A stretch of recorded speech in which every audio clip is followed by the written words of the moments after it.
because I know I posted something, I posted like an AI song around December, or the latest one. Yeah, 5 months ago. And then before that, it was almost a year ago. Gotcha, gotcha. Yeah, yeah. That's what I'm seeing on your channel as well. You essentially took a 2 year hiatus. Yeah, Yeah, and so I have to ask, and you don't have to share anything that you don't want to. What impelled you to take the hiatus, and what impelled you to come back? Good morning, Dark Legacy. Thank you for joining, buddy. I'm surprised if anyone joins, given how yeah. weak we are right now. Well, basically, I think we've talked about this for I'm not sure, but at the time that I actually took my hiatus, I was at the peak of my content in terms of views. The videos are performing well, and I actually was getting some money from the videos. But it was at the point where there was a different troll that was making content that was exactly like mine. And I mean exactly. I mean exactly like mine. The same time, I will set the same titles, the same content.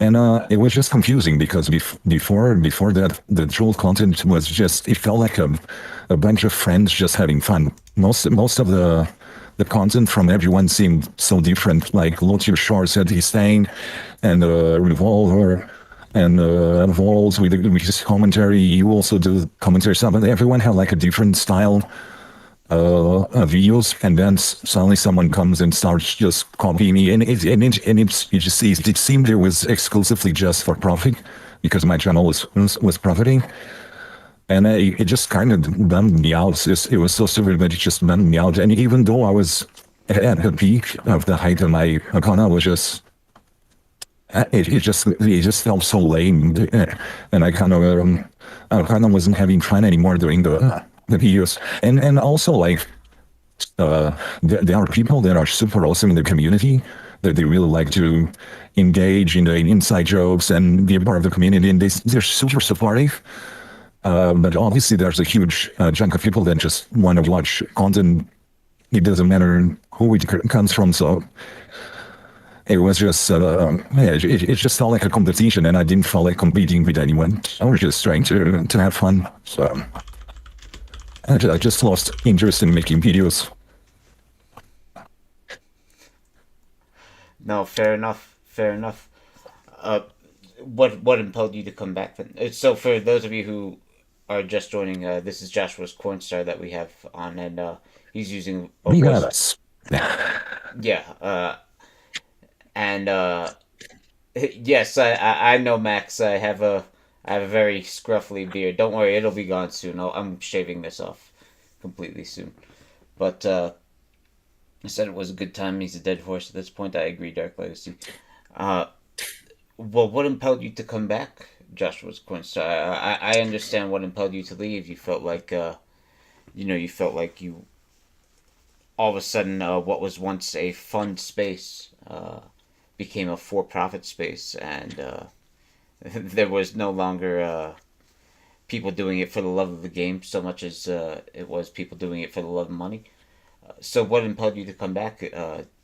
Was there a change in the Daleverse? Was there a change in your outlook on things? um.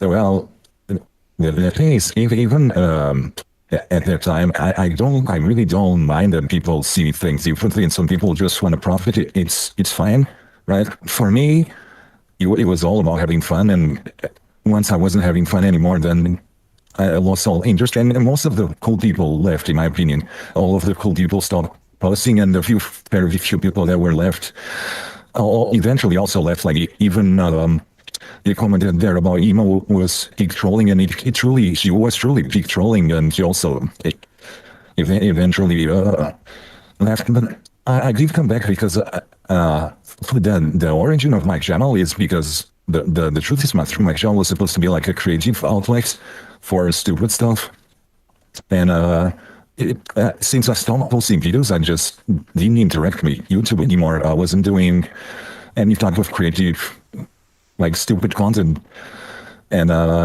then After a while, I just felt like posting some stuff.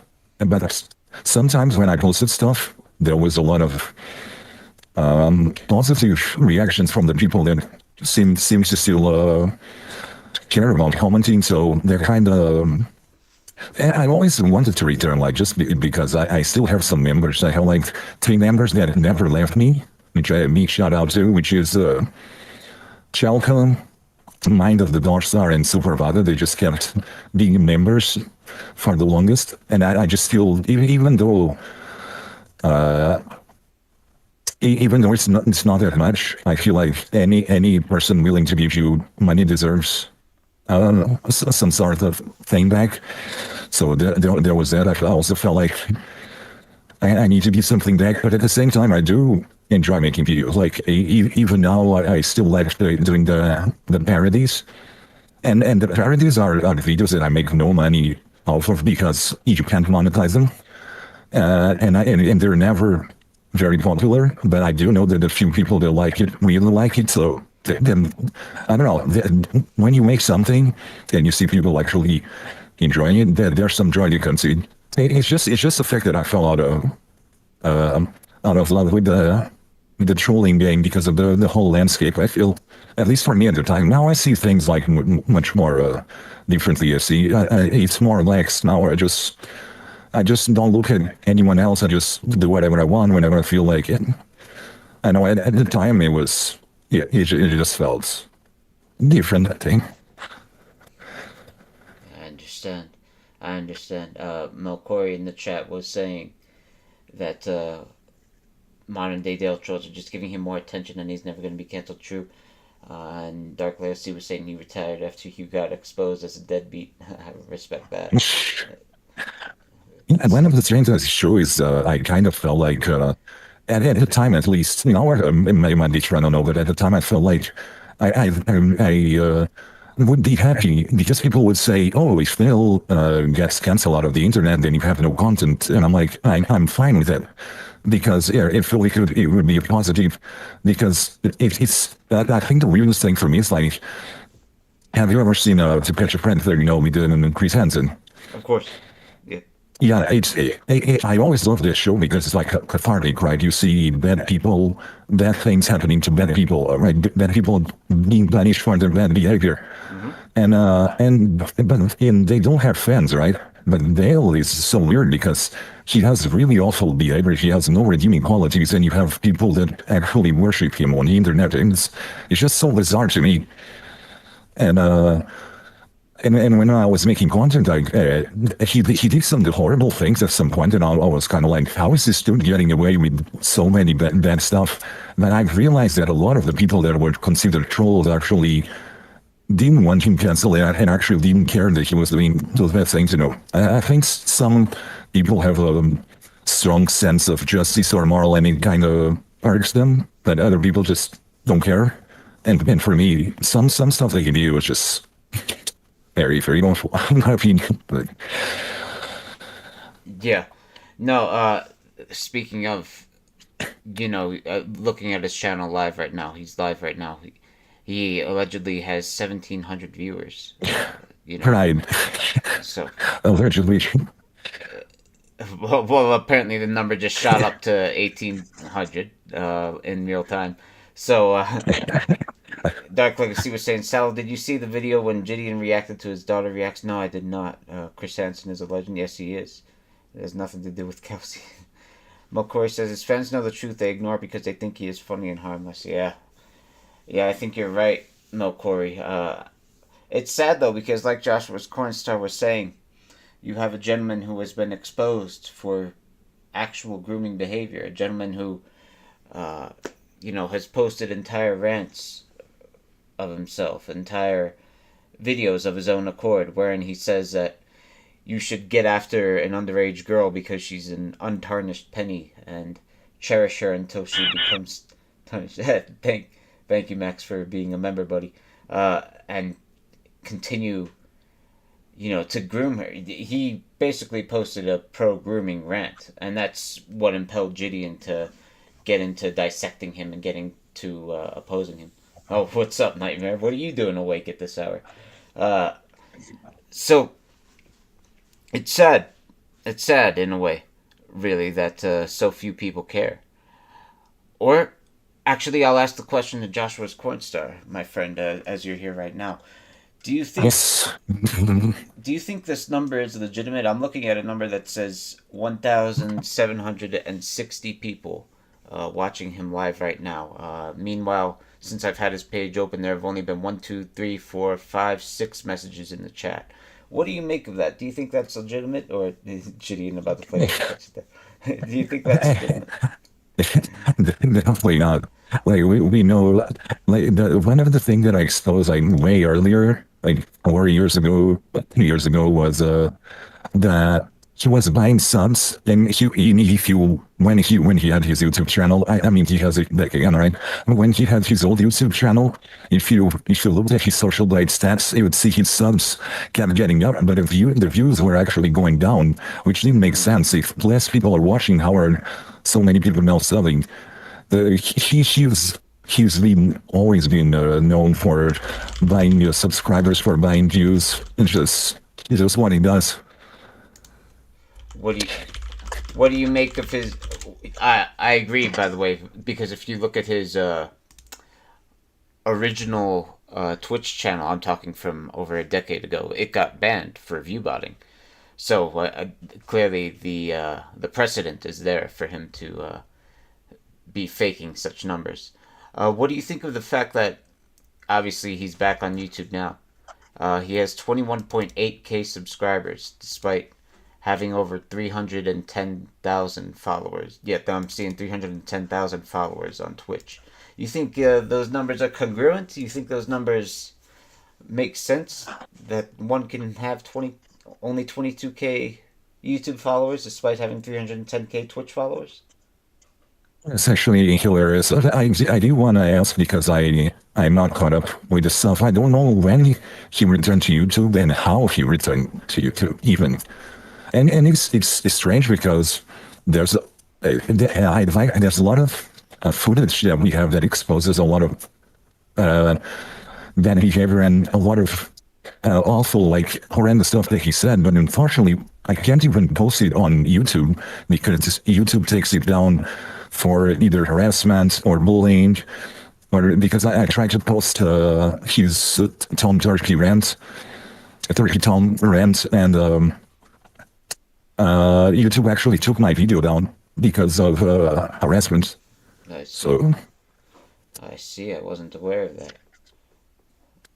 I wasn't aware of that. it's funny that we can't even expose him on YouTube because YouTube indirectly protects him basically. Yes, his own content effectively acts as a filter for clipping him. Corey says he said that Tarnished Penny Rant was satire. I don't know how anyone can claim that was satire. Dark Latest, he says the DSP troll Shane and Aqua wouldn't exist if I didn't call him out for his daughter rant. No kidding. YouTube made a statement to unban challenge. Yeah, so what Joshua's Cornstar was asking about was how did that happen? Apparently that happened about 7 months ago. About 7 months ago, they granted a max, or excuse me, a mass forgiveness to a lot of people who had been banned for a lot of different reasons. A lot of it was focused on like political streamers who had been banned, COVID streamers, people who challenged the COVID narrative and got banned for that. Um, but they didn't give them their channels back. They merely gave them permission to start new channels, which was interesting. So, like, if Dale hits 100K again, I guess he gets a second silver play button. I don't know. Uh, my cat is being crazy in the kitchen. I apologize. But, yeah, I don't know. I think it's fascinating that he's been back for 7 months and he only has 21K subscribers compared to 310K followers on Twitch. Those numbers simply don't gel very well. He said only Sneeko got his original channel back. I didn't know that, Melcory. Thank you. But I don't know. Yeah, when it comes to build, everything is always so sketchy. I mean, is he going to buy another fake button because we know he won one before? The fake play from eBay. Oh, you said the fake play button. Yeah, he never showed it, did he? No, I mean, if it was real, he would have definitely flaunted on stream. But we all know it was fake. So I think you're right about that. I think you know, when gained legitimately, 100K is quite the accomplishment. You know, even just to have it in the background as a stream prop, right? Like I think even Darkside Phil does that. So I don't know. I think the only reason you wouldn't display such a trophy is if you know it was ill-begotten and not legitimate. You said Twitch has been harder on viewbots. Yeah, I heard about that. Recently, Twitch unveiled a policy wherein they basically have started to guesstimate actual view counts. I love that word, guesstimate. Shout out to President George Bush for that word. Uh, but basically, people like Dale Wilson who have inflated view counts, and I don't know if they rolled this back already. Apparently, they might have. Um, they're using legacy views to determine like what their actual view count is. So you're seeing people like Dale. Oh, look at this guy! He just got gifted a shitload of subs by Covenant Major. Uh, Speaking of, I gotta ask you about that. You know, the gentleman is always getting gifted subs, and he's he's always wants to complain when people call them illegitimate. You think the subs are legitimate? You think the subs being the paid Twitch subscriptions? Gifted I don't think so. 104 subs. He just got And gifted you remember the comments? He used to have the most generic comments. You remember that guy when he paid that guy to pretend to be a fan? They made a video saying a lot of good things about him. Also, you expose him for the articles. There's no shortage of that type of behavior. Yeah, that's fair. That's fair. What's up, Z Kid? Good to have you, buddy. You said the subs are discounted and not full price. That's what I've heard. I've heard the theory that apparently, like a sub in Turkey, for example, costs significantly less than the $5 it costs in America or uh, the rest of the Western world. Um, so apparently, a manner in which you can fake your subs is by using a VPN and buying foreign subs. I have no idea if that's true or not because I don't use Twitch, but Actually, I was gonna ask you because you were also away from YouTube for a long time. Do you ever keep up with all the drama and the stuff, or and if you do keep up, how do you keep up? Because I personally I don't watch his streams even when I was doing my content.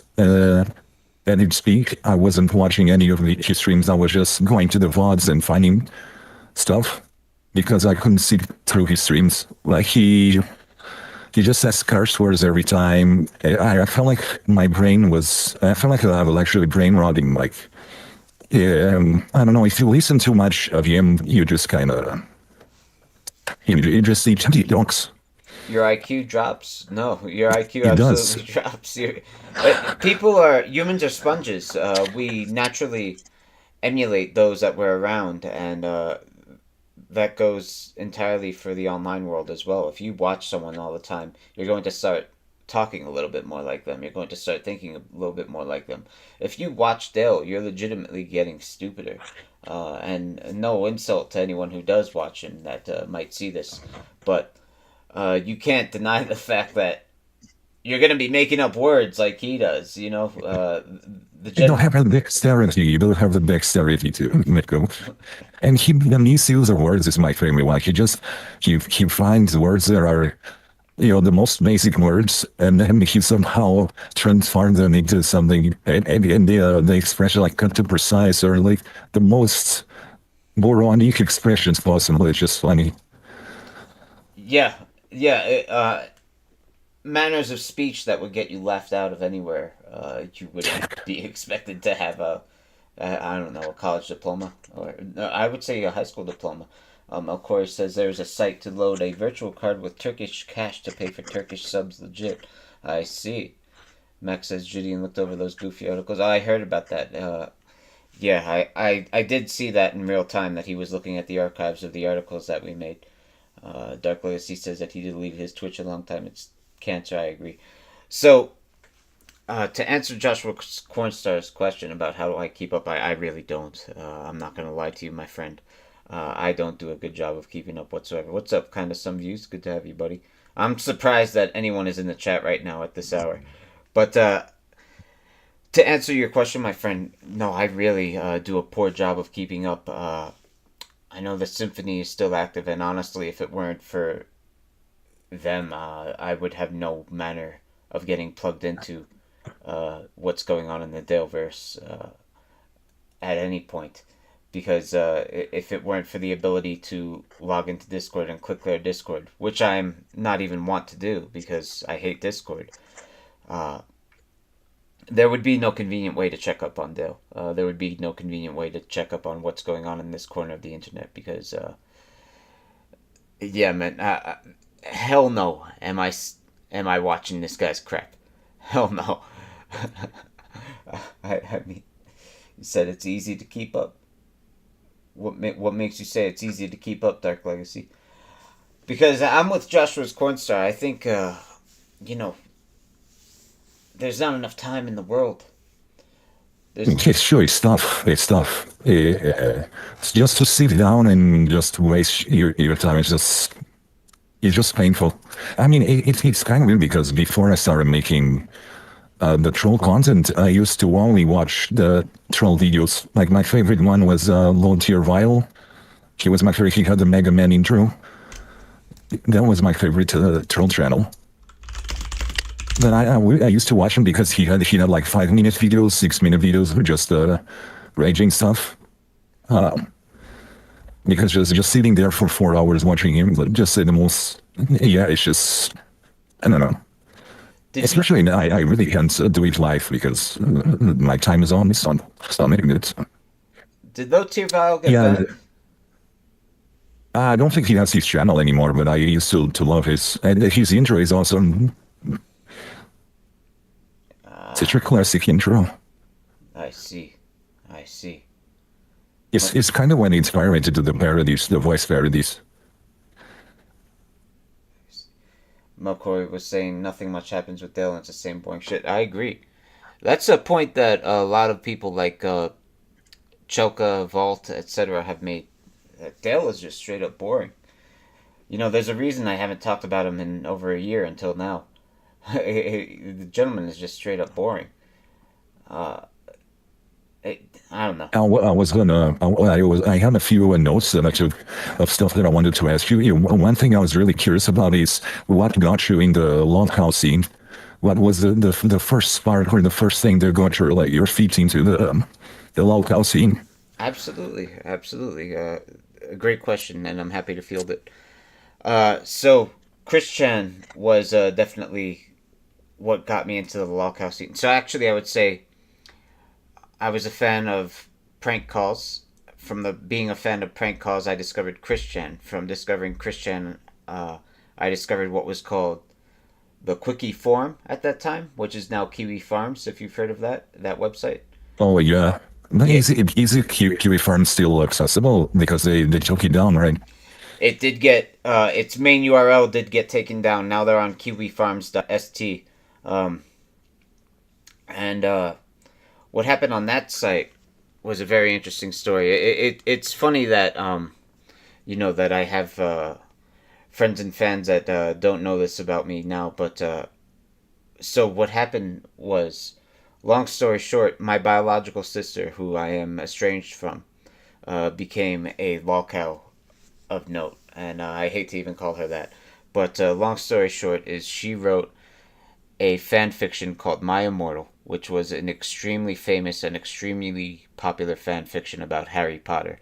It was extremely famous, infamous rather, for being terrible, and people have debated for decades whether it was satire, whether it was intentionally bad, whether it was unintentionally bad.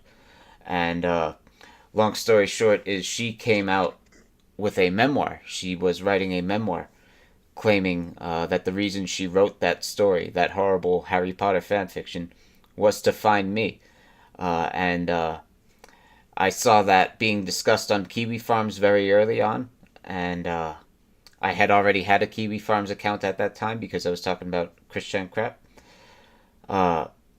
And I came out and said that the memoir was a crock of shit, which it was, part of my language.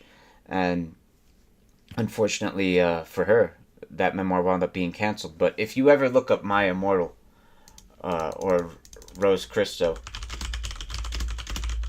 you'll still see like people's you'll still see like this Sarah Z got 2 million views talking about it. Uh, this scandal was 2017, I believe, Josh, and it was ridiculous how wildly popular it was at that time. It's just like a crazy deep amount of lore that I had no idea about. Yeah, Uh, yeah. I think a lot of people who kind of know us for the Dale world are always surprised. My immortal is still 1000x better than Soul Slop. Hi, Calcium. Thank you so much for the $2 super chat. He said, My Immortal is still 1,000 times better than Soul Slop. so slow. I'm I 41. mean, I'm watching the movies. I'm actually showing up in person just to watch it in theaters when it screens, when they decide to screen it in theaters, I'll be there to watch it. Oh, it says I'm 41. I'm sorry, I was confused by what I saw in the chat. I'm 41 cent gold for 10 jewels. Thank you, buddy. I've never seen that before. Thank you for doing that. So, Soul Swap, you said you're seeing that in theaters? I haven't seen it yet. I'm, I'm gonna watch it when it comes out. Ah, I see. I see. It's gonna I, win awards for sure. Best director. I, I, I'm not gonna lie. I haven't watched anything outside of children's media since becoming a father. You know what I watch every day, my friend? What gets played in this household is the two Mario movies. They get played in this household over and over because That's super blessed. That's super blessed. I think you are the example of a good life. You know, a family man. That's how it's supposed to be. You know. thank you, thank you. No, it absolutely is a blessing. It's another reason that you and I are doing this in what is such a late time for me, because I can't possibly stream when my children are awake because I just want to be with them 24/7. If I'm not at work, I want to be with my family. And if the only time I ever do goofy, silly stuff is when they're asleep.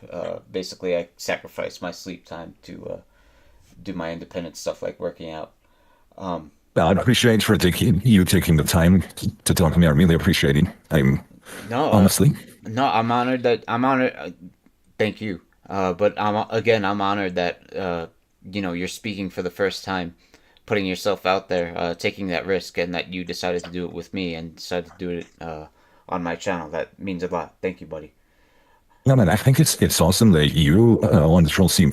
It's just because not only you put yourself out there because you show your face and you give your opinion, but I always thought that inside the troll scene, there's a lot of great people inside the troll scene because I think I told you this before. Like people think that trolls are no lifers, like obese, riddle me like me, they have no social lives, and I don't think that, and especially like you can see like you're extremely intelligent, you're humble, and you have great opinions, and you put yourself out there like way above the. You have way more courage than I could ever have. Like even with the whole Lazarus thing, there was just immeasurable the amount of courage to do something like that. To be honest, and it's crazy. Thank you, thank you so much. That means a lot to me. Uh, it's exceedingly kind of you to say. Uh, I think I think I feel bad for Lazarus at this point. But but no.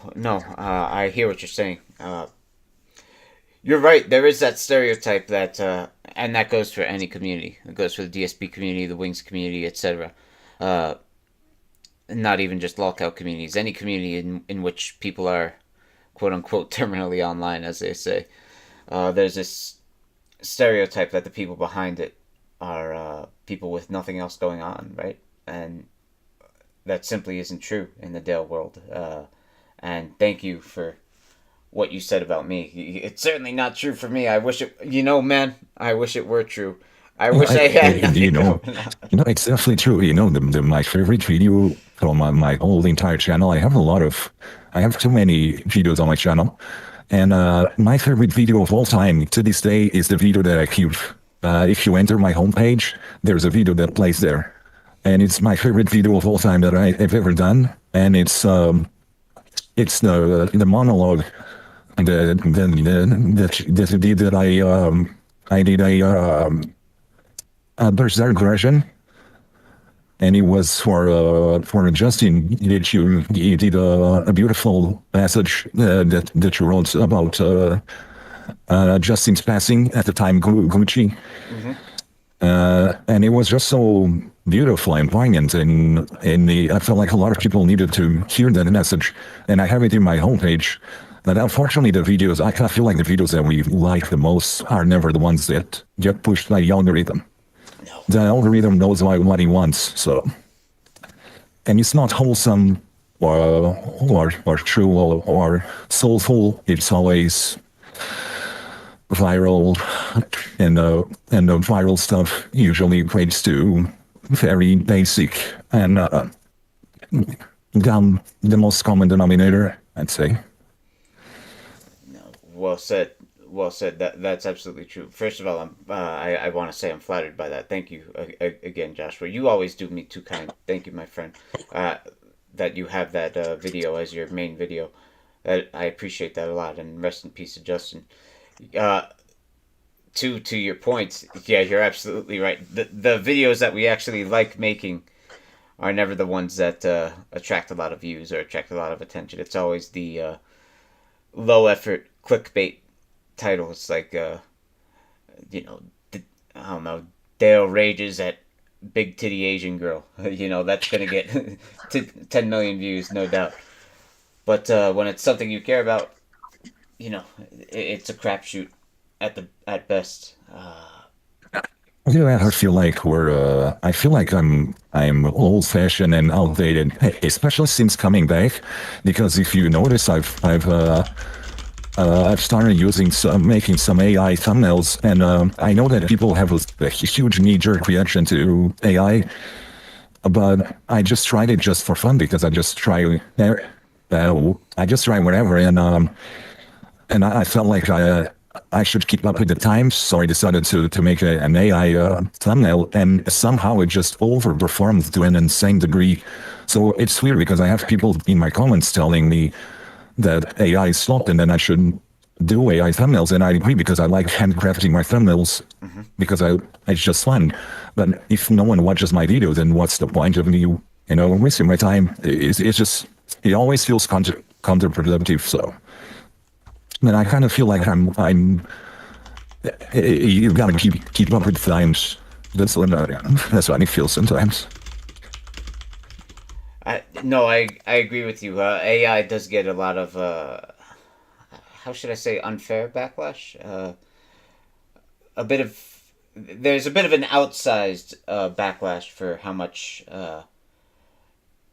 damage AI actually does. Like, people are overstating how much damage AI does, both to the environment, to artists, etc.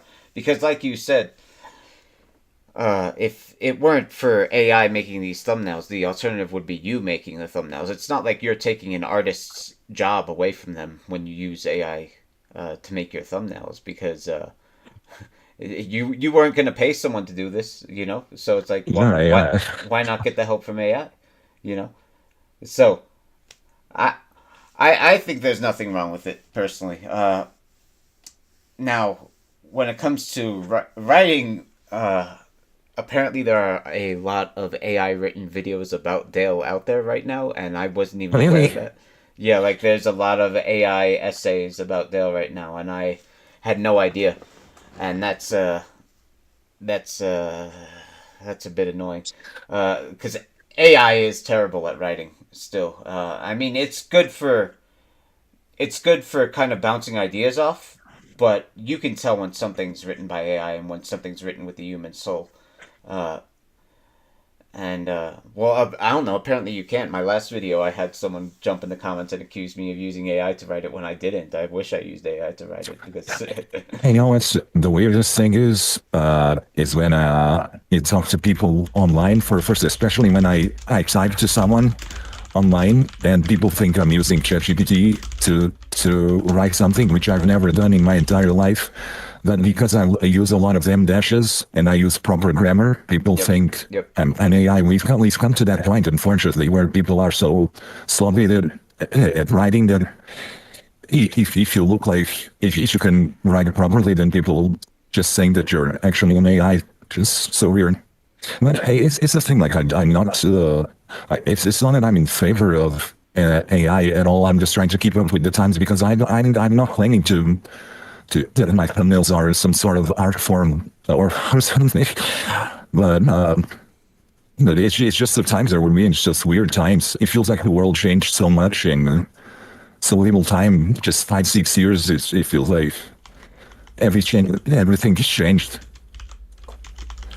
No, you're entirely right about that. It has, and you can either keep up with the times or you can get left behind by the times. And I think I think you're doing the right thing. I think you're doing the right thing by keeping up with the times. It's funny that you said that about just because you use an M dash, you get accused of using ChatGPT to write your responses for you. I get the exact same thing. In fact, it's caused me to move away from using M dashes insofar as like now I'm using semicolons more often. I've always used semicolons a little more often than the average person, but I even see people calling it the AI dash now. Like some people don't realize. Yeah. Yeah. It's because, like, I read a lot of novels, and in novels they do use a lot of them. There's just so I just kind of use it, and also like to write my own stuff. But I mostly just consume a lot of novels, and it just caused me to write like that.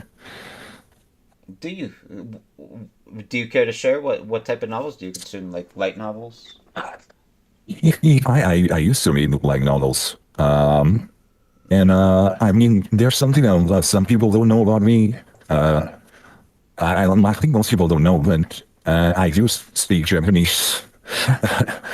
I used to live in Japan for a real long time. No kidding.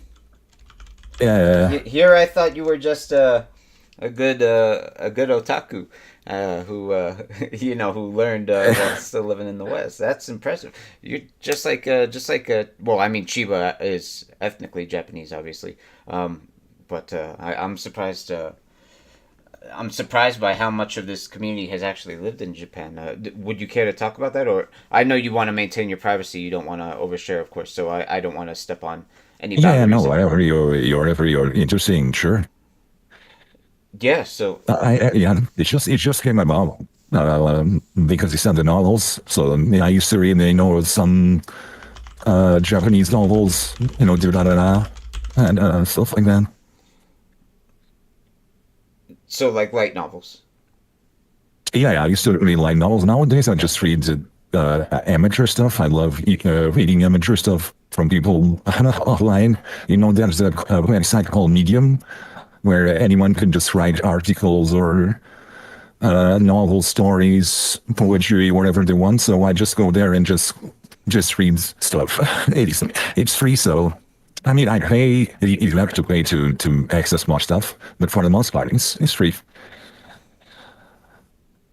No kidding, no kidding. I am familiar with it. I've never heard of someone using it that way though. Medium, that is.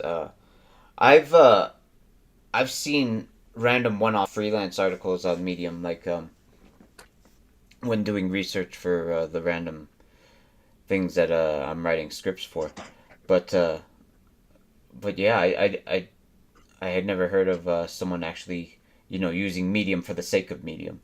I admire that. I didn't know there was I know that people use it for articles that seem just. The first time that I loaded on Medium, there were a lot of articles about how to get likes or clicks on Medium, how to profit on Medium, and we just felt weird. It felt like a loop. The most articles were telling you how to write articles, but after you start liking some stuff and basically choosing what you like, and eventually just start getting fed the stuff that you like, and you start subscribing to some people, then you start actually getting fed the stuff that you like. But when I started using Medium, it just felt kind of redundant. I see. I see. So, may I ask, do you write for Medium yourself? I do write, but You no one do. reads the stuff that I write. I see. I see.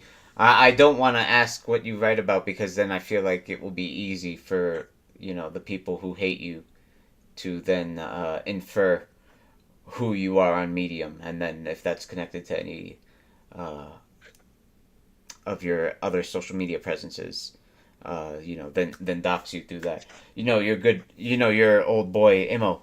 Uh, you were speaking earlier about people who have unfortunately left the community. Yes, As I far as got I'm really scared when no, but when I heard of, I'm sorry to cut you off. It's no, just go ahead. what I heard is that then he was actually doxxed by the trolls because I knew there was a lot of people that were jealous of him making money, which I don't understand.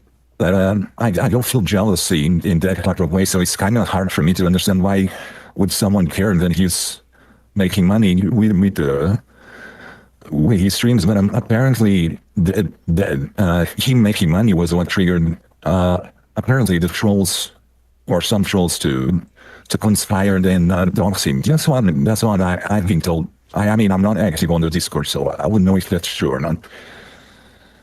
Yeah, Dark Legacy says it's envy. Uh, I agree. There were definitely a few trolls who hated Imo. There were definitely a few people. I won't say the names, but there are definitely a few names that came to mind that it surprised me how dedicated they were solely to hating on him. He said he's making money, but still in mad debt. Laughed my ass off. Yeah, I suppose. Facebook post it's what got him doxxed. Yeah, I heard that what got him doxxed was selling a gaming keyboard on eBay, and apparently people cross-referenced that, or people looked up the Oh, listing, and then you know by where he was selling it from, they figured out his docs. I I still to this day I wish Imo had simply said to hell with it. Come pull up if you have my doc. Imo, he's a physically strong gentleman. He's a good specimen himself. He's in fantastic shape. yeah, well, if that I haven't seen his dogs, I don't know his name, and I haven't seen his face. I've only heard the story. I don't even know because I actually don't care to know about that stuff. Hmm. And it just feels sad. Yeah, emo time was pretty. It was pretty funny. Just hopping on stream, him using the the Dracula. What is it called? The filters, the Dracula filter. It was pretty funny. The clown filter. I agree. I agree. He founded a lot of original manners of detracting Dale that are still kind of getting copied to this day, just not as effectively as he once did it. And no disrespect to anyone who's doing it. It's just, you can't. You can only emulate so much. You can't. A lot of trolls want to make a huge bag like him. They wanted the money he was making. That's true, Melcory. Imo and Rox held the community up like Kronos. I suppose so. Ah, man, it's sad. Everyone seems to miss Imo. Maybe we'll have to convince him to come back. Maybe I'll reach out to him or something.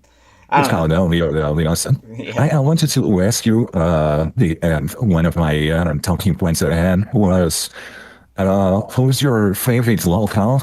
I mean, who?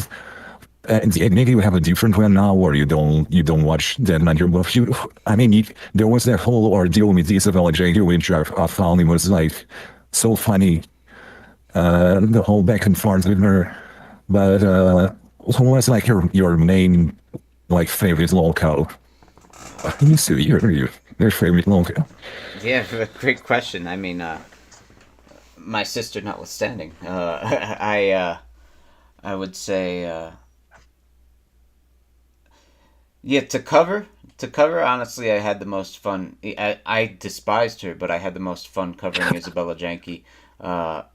She she was a sadistic. She is. I don't know why I'm using the past tense like she's dead. She's unfortunately still alive, but she was a zoo sadist. She was abusive to the people around her, abusive toward animals, etc. And I enjoyed being at the forefront of parsing through all the madness and helping other, like people like Turkey Tom just straight up used my content to make their content that later got millions of views. And so knowing that I contributed in some form to her kind of getting massively canceled, so to speak, that I contributed to her downfall, that definitely made me feel like I got a little bit of karma on my side. I actually, when I was covering Isabella Janke, I happened to be fostering a dog at the time, and because of her heinous behavior towards animals, like I wound up adopting that dog. I was only intending to foster it, but I wound up adopting that dog because I was I got emotional thinking about like, oh God, what if this dog gets adopted by someone who would abuse her like Isabella would? You said Charlie Z. Oh yeah, Charlie Z is a fantastic one.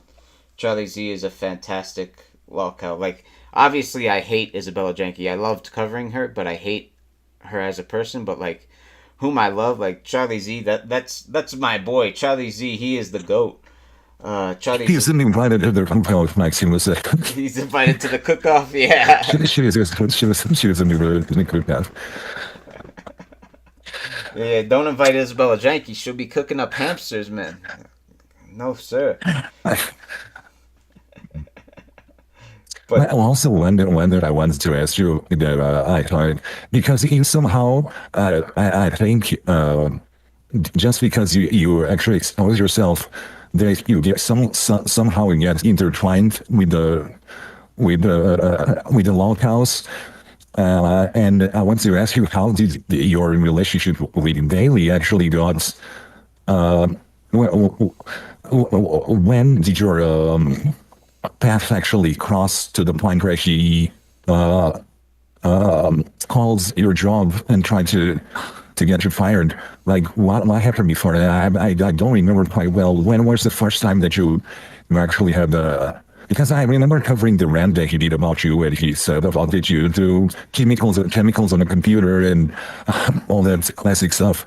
But when did the relationship actually became direct, and when the whole timeline of then him attacking you directly? Yeah. So great questions. So I would say, as for when, about 2023 was when he went at my job in real life. And fantastic question, like how it transpired to that, because I don't consider myself to be a troll of any import, like I don't consider myself to be anything even resembling a final boss to any of the people that I cover, including Dale. There's a million people who do a better job of trolling Dale. I think what pissed him off about me, that made him obsess over me, was the fact that, like you said earlier, I do put myself out there. The fact that I don't really care whether or not he knows what I look like or whether or not he has my private information, because I feel like that's how bullies win, my friend. I feel like once you're sufficiently afraid of them, that's when they have the power over you. And that's how I've always been, ever since I was a kid. Even when I was a little runt, my instinct was always, even if I knew I couldn't win against the bully, I had to fight back. And that's always served me well in life, Yeah. I have that and not to your not to that degree. I mean, the biggest that I have on the internet was when I have the whole cardiac sketching incident, which there was a huge can of worms. But I also sometimes have the problem when you have a big moral compass and you just refuse to let go and you're willing to die on the hill. But definitely not to the degree where that you can actually expose yourself and just tell him to go take a hike. No. I understand completely. Uh, I I hear what you're saying. And that's what you said is certainly something I wanted to ask you about the whole Corey extension situation. Before we do, though, someone was saying in the chat if you were a troll, you'd spam donuts to trigger him and use that as content. I guess so. Maximus was saying Gideon wants to fly you out to meet Dale. Did you see the clip? I never actually saw the clip, Max. I heard about it.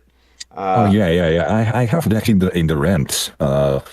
Remember the rent that Daily wanted to fight you and said, "Oh, let's find a place." And man, I feel like it would be. I mean, there's no way that he would ever accept you fighting him, but it would just be the event of being your if you're actually not in the ring with Dale. Can you imagine that? I would love it. I would absolutely love it. But no, it would go exactly like the Ray Lazarus fight. You know, those two gentlemen, Dale Wilson and Ray Lazarus, they might look different, but they're really the same person at heart. That's what's beautiful about those two. As much as Dale hates Ray, the real reason that Dale hates Ray is because Ray is a mirror into Dale's soul. Uh, like they both just kind of when the truth is inconvenient for them and when the truth conflicts with reality, they simply invent their own, and they simply convince themselves that whatever transpired didn't actually transpire, and it takes a strong man to deny what's right in front of you, I suppose. But like Dale, for example, when you have a daughter and you simply tell people over and over that you don't because you don't want to have a daughter. I think one of the worst part is that for years he would make rants about daughters, saying the most horrible things, and all that time he had a daughter. When I found out about it, I was just. I mean, even for him, it was a bit shocking. I think when I'm not a parent myself, but I think when you have kids, your whole world changes. Your priorities completely shift. It's not about you anymore. Like he has such an ego. He's such a narcissist that he somehow managed to wall all of those good feelings and all of those instincts away. Mm-hmm. You're absolutely right. And Dark Legacy added on to what you said. He said, when you have a daughter, you're the first man that she's going to learn about you as a man. Indeed. You guys are both completely correct. Once you have a child, your world completely changes. You no longer live for yourself. You live for them. You're no longer the protagonist of your own story. You're practically a side character in your own story now. If I have to choose between am I going to starve or are my kids going to starve, I'm going to starve every single time. I'll chop my arm off just to give them a bit of convenience. You said, interestingly, even Corey pointed out how YouTube had a live reviewer for things YouTube strikes down that comes back, so confirm a few minutes later. Same thing happened with me in my lives. But I'm sorry, man. I'm willing to help you out if you want. I have a lot of experience with these counterclaims. But returning to what you were talking about, Joshua, I agree completely. I think it's loathsome behavior to talk about wanting to murder your own daughter. To fantasize. Imagine fantasizing to an audience of supposedly 1,700 boys about wanting to murder your own daughter. Like, what the fuck pardon my language, what did she ever do aside from have the ill-begotten luck winning the reverse lottery of having you as a father? That poor girl. That's why, when I talk to Rose, people accuse me of simping for her. I just feel bad for her. I said nothing but love for Rose and her beautiful daughter. Because anyone who has to have their life permanently tied to this piece of garbage, I feel They're bad victims, absolutely victims of fate. It is. It's terrible fate. Tyre, thank you. That's what I was talking about, Tyre. When I said the reason I'm not afraid of fighting Dale is because just like Ray, he has no cardio. All you would have to do is just wait and you win. You said that was one person tells and he's a clown. The only individual who follows that are deadbeat fathers or insecure boys. I don't know. I don't know, my friends. It just blows me away. Like Joshua was saying, it takes a very special kind of man to not have your world changed by becoming a father, man. Like it's everything to me. It's completely changed my world. And I have two now, and they're both crazy. They're both young as hell. They're both crazy. Life is chaotic as shit right now. What's up, Jib? Good to have you, buddy. Life is just pure chaos right now. And what I have to say, by the way, Joshua, if you're a bachelor right now, my friend, enjoy it while you still can. I can tell a good guy like you is probably gonna be married and have kids one day, and you're gonna miss being a bachelor. So I don't I want to. just thought I'm mature enough to have kids. I always felt like I don't know if I'm ever going to be that mature, because I feel like it's so much maturity and responsibility that's required that it frightens me. I think it would wreck me if I wasn't able to be a good father, at least like my father was for me. It feels like such a big, daunting responsibility, to be honest. The fact that you feel that way is a strong indicator that you probably are mature enough. I mean, think about it, my friend. Most of the parents out there in the world right now are shit parents, if you think about it. Most parents don't even have the foresight that you just demonstrated by having that brief monologue that you just shared with me. So the fact that you even care that much is a very strong indicator that you'd be good at it. But when it does happen, and I have a feeling it will for you, just know it's sheer chaos. There's no easy way. Rather, there is no easy way to do this. It is just a war every day, but it's worth it. It is so worth it. Jib asked, how's the little lady? The little lady is beautiful and wonderful. Thank you. She loves being a big sister. Yeah, I have two under two. So I have a toddler and an infant. And man, is it crazy. As a man, you must handle your life when the time comes. I agree. Parents just let other things raise them rather than raising them themselves. I agree.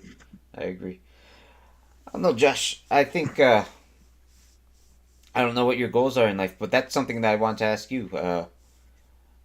Again, I don't want to make you share anything you don't feel comfortable sharing, but what are your goals in life? At least as comfortable as you're putting out there.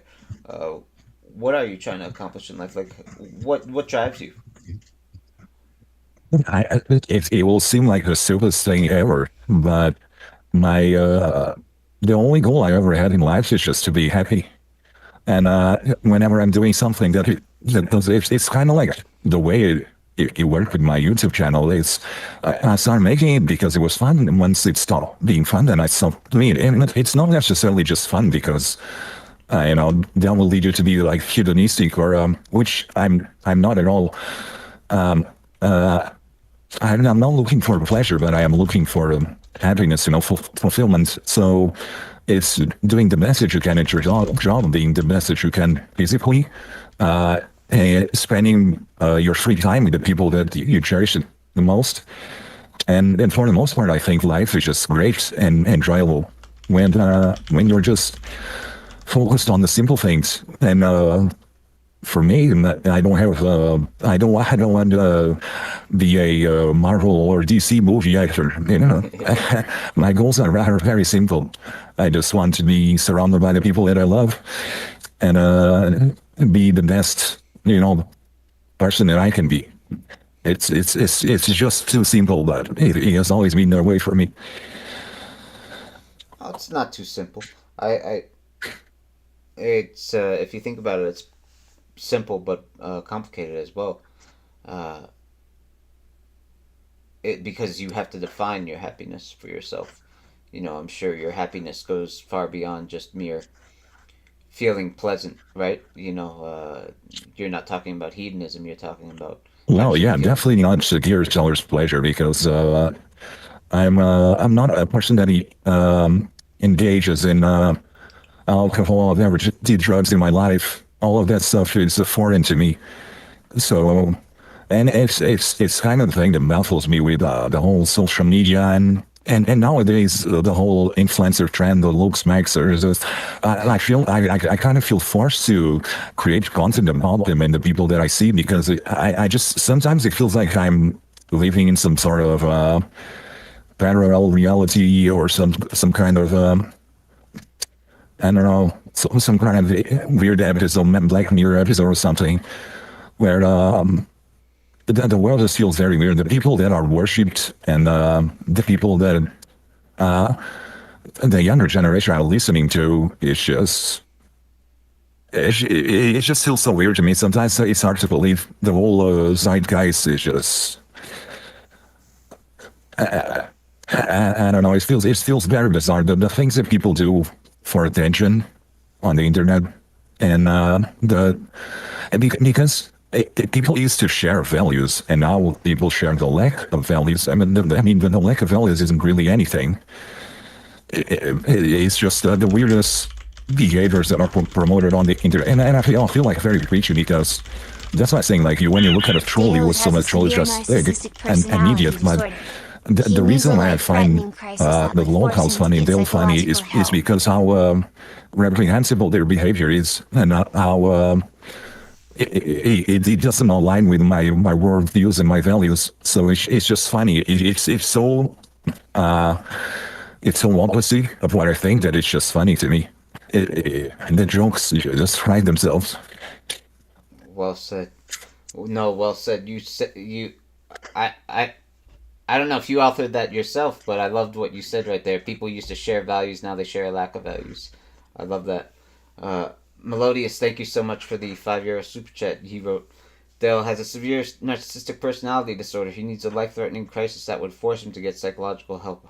Uh, I think when you're 41 years old and you haven't had that epiphany, my friend, I think it's never going to happen, unfortunately. I hate to give up on anyone, including him, but I think when you're that old and that incorrigible and that stuck in your way, it's never going to happen, even with a life threatening situation. You know, I forget what the term is, but there's a term for when people are presented with evidence to the contrary of a previously held belief. Rather than change their belief, they often strengthen their belief in the face of that evidence.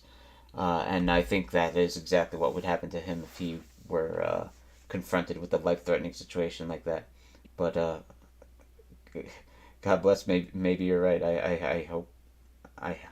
Which actually underestimates his level of delusion.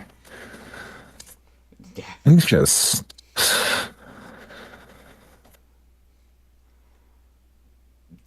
So, by the way, Joshua, did you come up with that line yourself? That people used to share values, now they share a lack of values?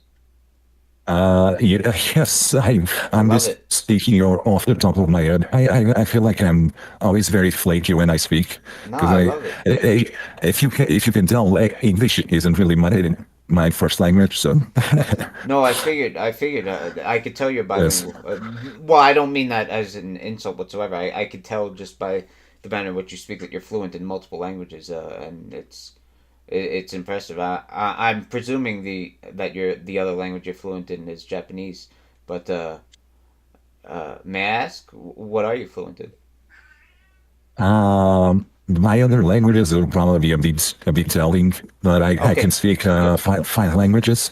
I five mean, languages. Daily does know which my primary language because of the when he tried to dox me basically with the counterclaims with the claims because when you file a counterclaim you have to put your I mean they're filed by my lawyer, so but he does know the country where I'm from because of the counterclaims. I see. I That see. Japanese is also not my first language. It's not your first. That's impressive that you know five, regardless of what they are. You're a polyglot. I do love learning languages. I admire that a lot. I admire and respect the hell out of that. I think. Do you do a lot of travel? Yes, it's funny enough because most of the time that when I was posting videos, there was a point when I was just traveling the world and I was just posting videos from anywhere. So I would just take my laptop and just do it on the laptop. No But kidding. I do like to travel a lot. No kidding. So you, God bless. See, you're an example of exactly what you were talking about earlier. By the way, of you're an extremely well-adjusted guy who you clearly have it going on in real life. You know what I mean? Like you have you have a very successful personal life. That's evident. Just just the fact that you're fluent in 5 languages is evidence to that fact. You know, uh, so it's ironic. The people that are hating on you, the people that are accusing you of being jealous of Dale or whatever. Yeah, You know, don't you think that's the most like, well, honestly, because we obviously we can't feel pity for him because he's an evil person. He truly is an evil person. But when you look at his life, he's extremely miserable. He's soulless and broken. And when you look at his life, I wouldn't want any part of his life at all, not even 1% of his life. He's a man that he's basically trapped into being a clown in order to survive. He has absolutely no social life. He's intellectually underdeveloped, and you look at him, and it's hard not to have some feelings of sympathy, even though you shouldn't. Because for me, when I see especially when I was telling about the Corey Kenshin thing, during that month that I targeted Corey, I had so many people sending me death threats that I couldn't tell you how many. It was an absurd amount of people because apparently Corey Kenshin fans are the super nice people, but they were sending me so many death threats and saying so many horrible things. But the good thing is, the internet is nothing to me. If my channel just dies or self-deletes or blows up, I just don't care. It's just not even something that I consider like an actual part of my life. It's something that I have and then I do, but I don't need it at all for anything. You know. I precisely. appreciate the people that tune in. I really do appreciate a lot of people that are willing to, anyone that's willing to give their time to watch something I did, even if it's a stupid thing. I'm extremely grateful. And I'm extremely grateful to the people that comment and interact with the community. They're the ones that make it an enjoyable experience for me. But in the internet isn't life. This is not life at all. At least not for me. And I, for example, I don't have any social media. I don't have Instagram or Facebook or Twitter. I don't have any of those in my real life. I just don't know the point of people showing their lives, pretending they're this, pretending they're that. I never saw the point of it. That's why I think I'm very old-fashioned. No, you certainly are. Oh, 1 second.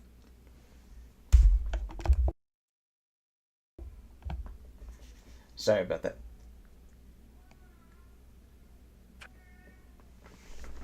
My cat is making some noise. I'll be right back. You're gonna spray him with a water bottle like daily. Just go run after him with the water.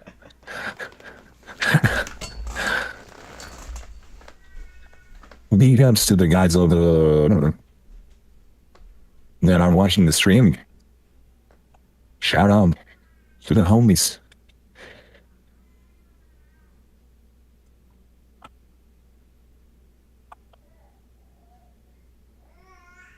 Well, I don't know. That's actually 26 people watching.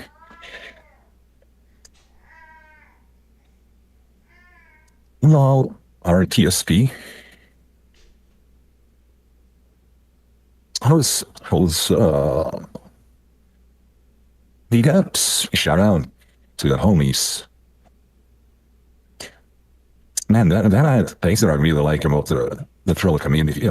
We have some fun. We have some fun.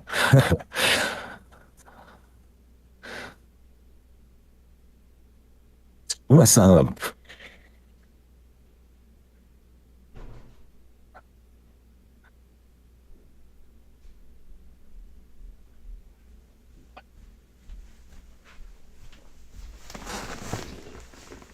when all the OGs left So the sorry. vaults, child,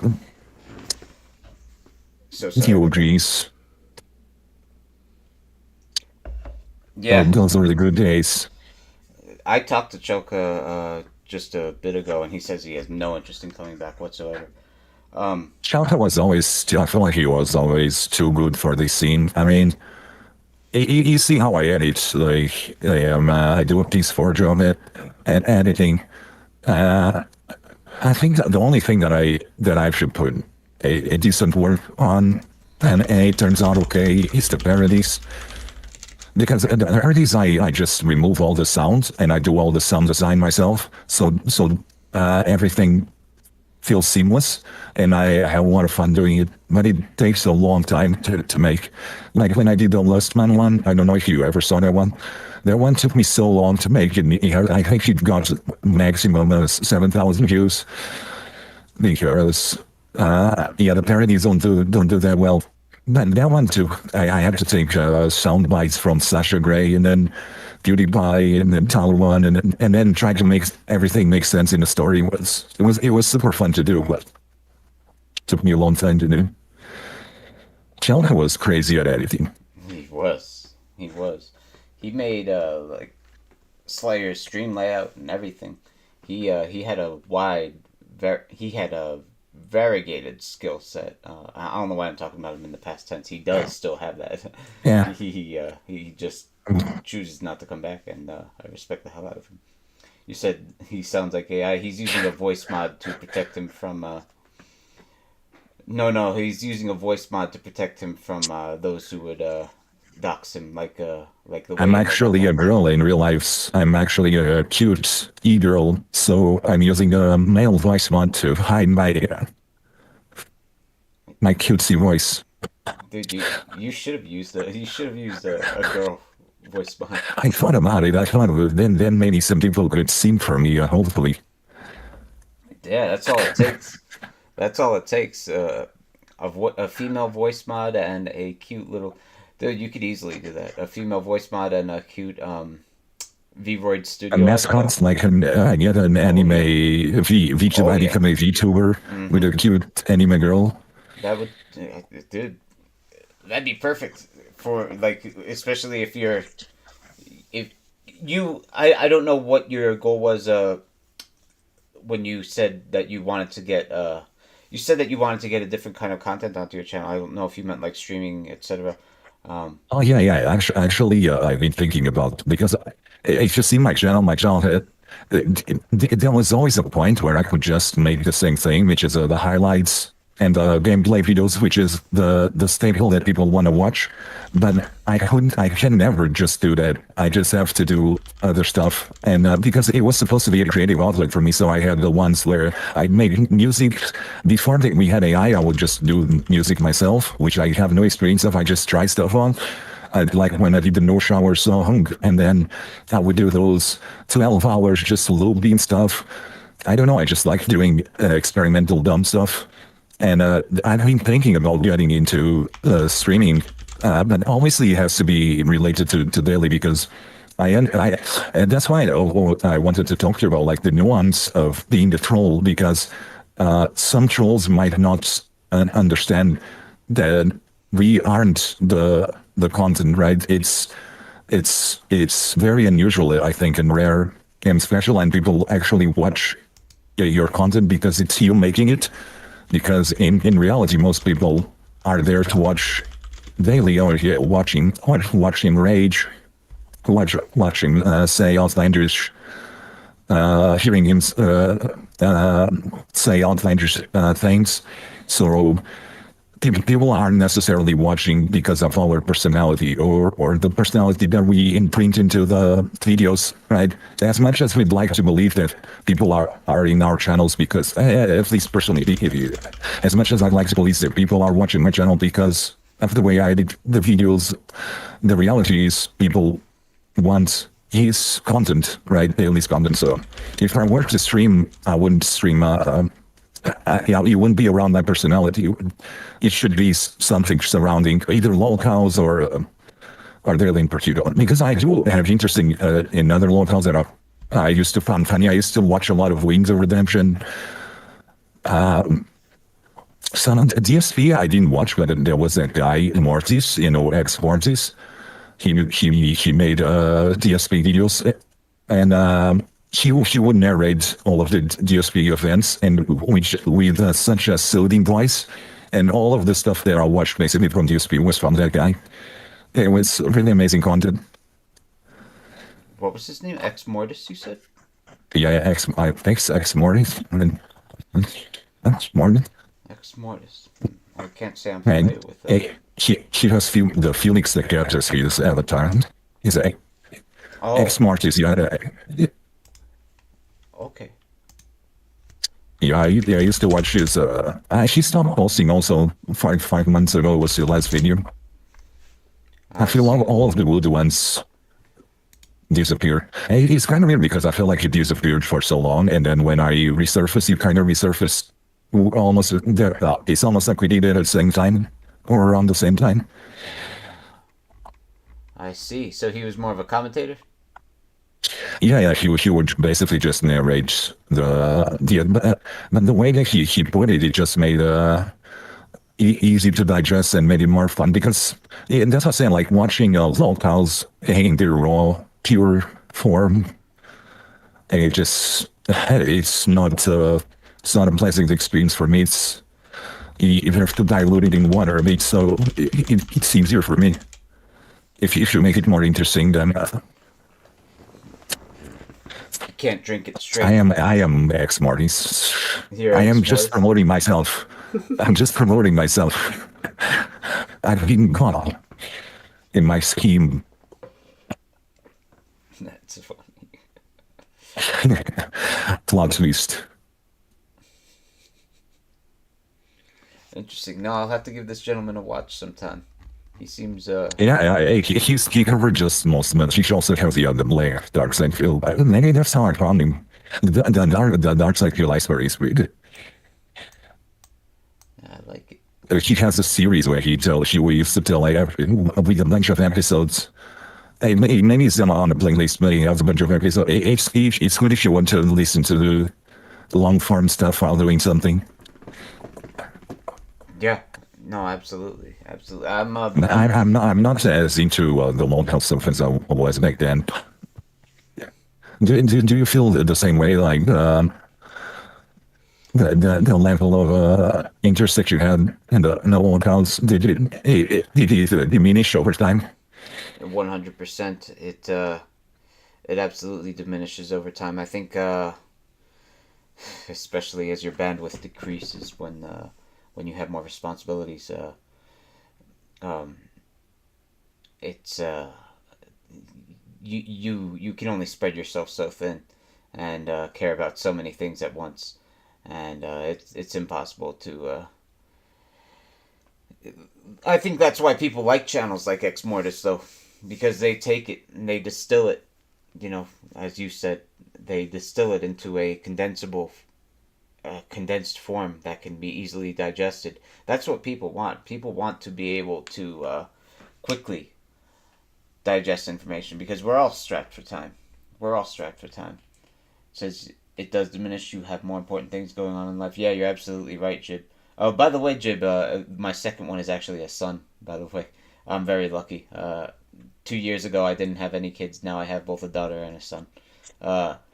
So, anyway, that aside, yeah, no, the interest absolutely does diminish because you just can't keep up. I mean, and it's sad too. A lot of these stories end sadly, don't they? Like King Cobra JFS. Yeah. Mm-hmm. That's true. Did Shannon also didn't he get arrested for doing stuff with his mother? Oh yeah. Yeah. Yeah, he had sex with his own mother. Jesus Christ. Yeah. Yeah, I mean, it seems like eventually all of these stories end in some sort of and I think they have to, right? Look at King Cobra JFS. He They're a cautionary tale. I mean, Bailey's life is a cautionary tale of hubris, ego, and narcissism. yeah, yeah, I'll say. And I think King Cobra's a cautionary tale for drinking. You know, I don't know who that is. King Cobra. I haven't heard of him. so he's the one that your boy X Joshua face Mortis son.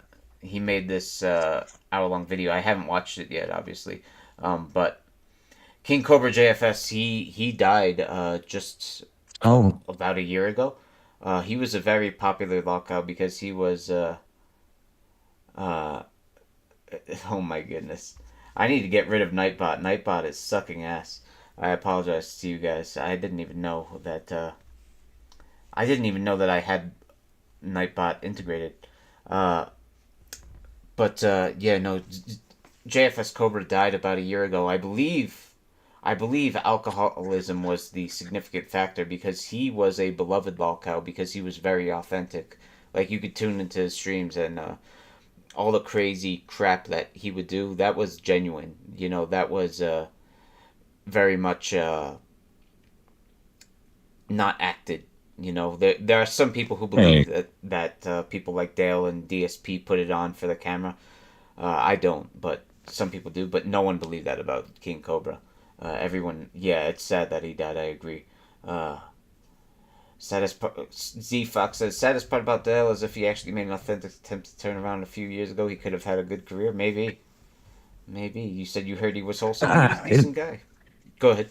I think who said it? The Z Fox is absolutely right. Somehow I feel like people were on the edge of a comeback story because people would do the video essays, even Jun the King, and they kind of always end with a hopeful tone, like maybe he'll change his ways. And I feel like. And his fans would be like that if Daly suddenly became a good person. They would criticize who he used to be and who they used to worship, and they would just keep following him. I feel like people want you. One thing that this made me think about actually is one thing that I would like to discuss with you is do you remember that guy? How is it called? Dr. Disrespect. He's one. Sorry, go ahead. He was. Yeah, do you know who he is? A little bit. Depends on the context.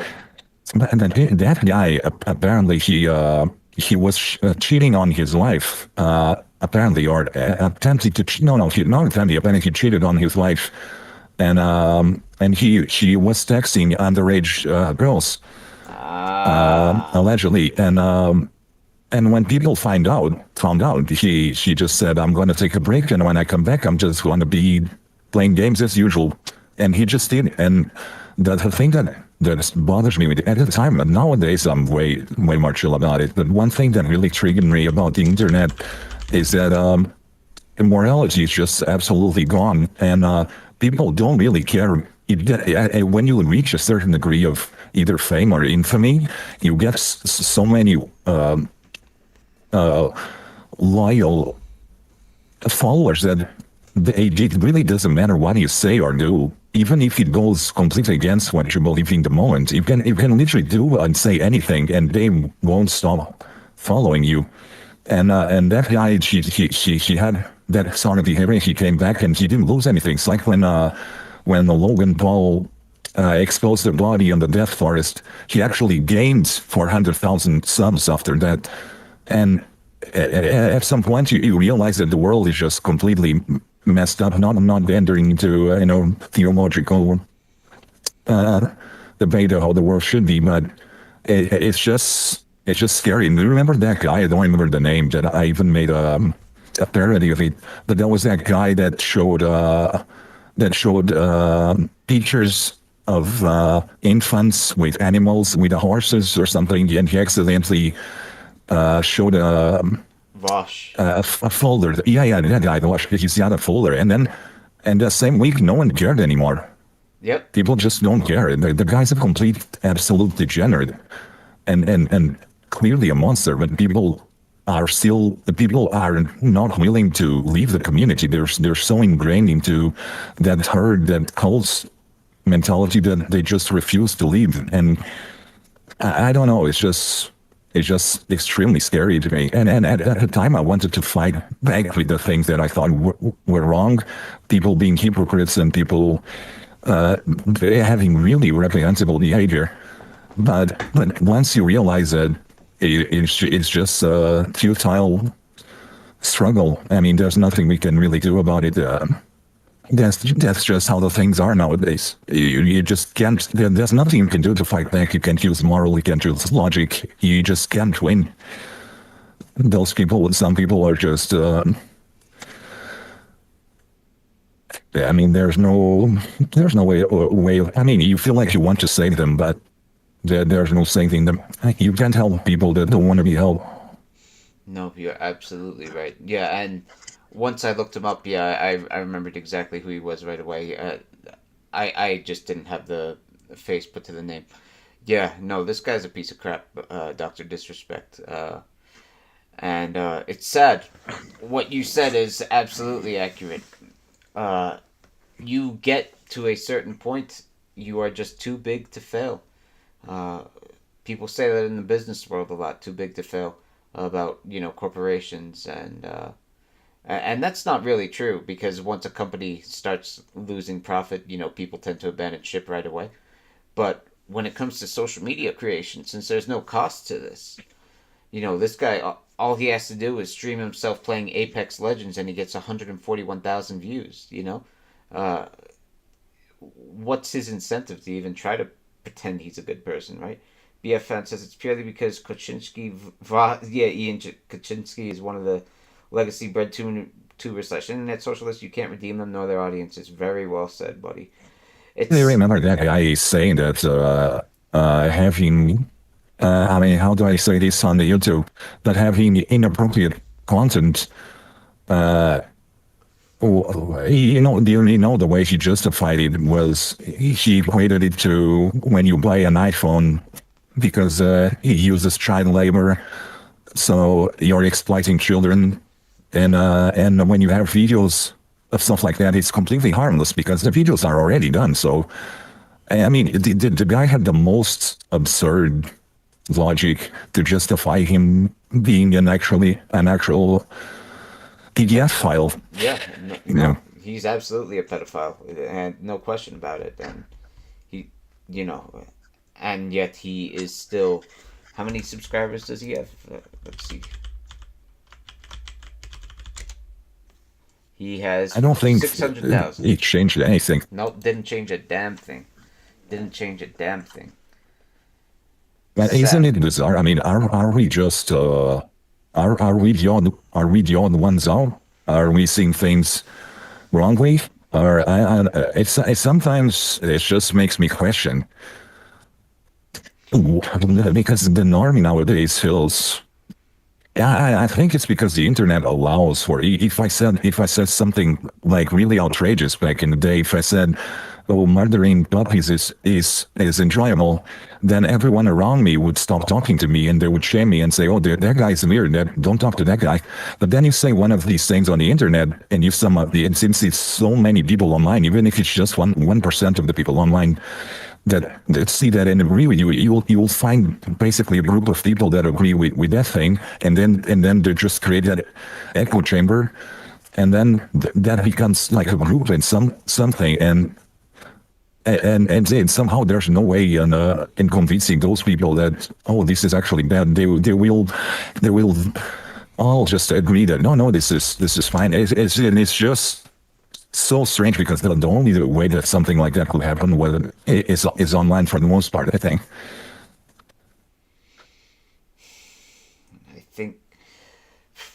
I think you're right, and it pains me to say that, but no, it does seem like it. Well, I don't know if it's exclusively relegated to the internet though, because if you look at the totality of human history, like if you look at the people who left behind memoirs, right? Like I don't know. It seems like baleful behavior has always been rewarded on some level, but I don't. But I feel like in real life it will be mostly reserved to people with power, right? If you see, Yeah. I have seen a shoot after people that actually have power. Yes. I mean, it's just that the internet just allows for a level of there's just a lack of shame and just acceptance of pure degeneracy that when you have influencers selling bathwater and people actually buying it and drinking. I mean, I don't know. Did you see? Did you see the freaking what was it? Feet juice? This is exactly what popped into my mind Yep. because I am ashamed to say that if people say, "Oh, do you like anime or do you like my?" I'm ashamed to say that I enjoy anything related to that because if that's the type of people that I'm bundled with, then I'd rather say that I hate it too, man, because that was just absolutely disgusting. Yeah. Don't let them make you feel ashamed though. They're the minority, and They would have to pay more to drink straight from the food, then people would just actually do it. What is wrong with people? I don't know. I don't know. Like you couldn't pay me to drink that. Like I'm not interested in foot fungus, calluses, and corns. No, thank you. No, thank you. You said low social. Saying you like anime is like saying you like pragmata nowadays. Yeah, well, it seems that way, Z Fox. It Oh sucks man, because do you remember when Daly was thirsting over that doll from that horror movie Annabelle? Is it Annabelle? The one that the Megan, doll comes to life. It's not Annabelle. What was it? Megan. It's like Megan. Yeah, yeah, yeah. Yep. He said, "Oh, can you imagine the terrible child?" And Yes. Yes. No, I oh know man, exactly. that convention story is just when I read it, I don't know. I feel like the world can surprise me, but it just keeps on surprising me.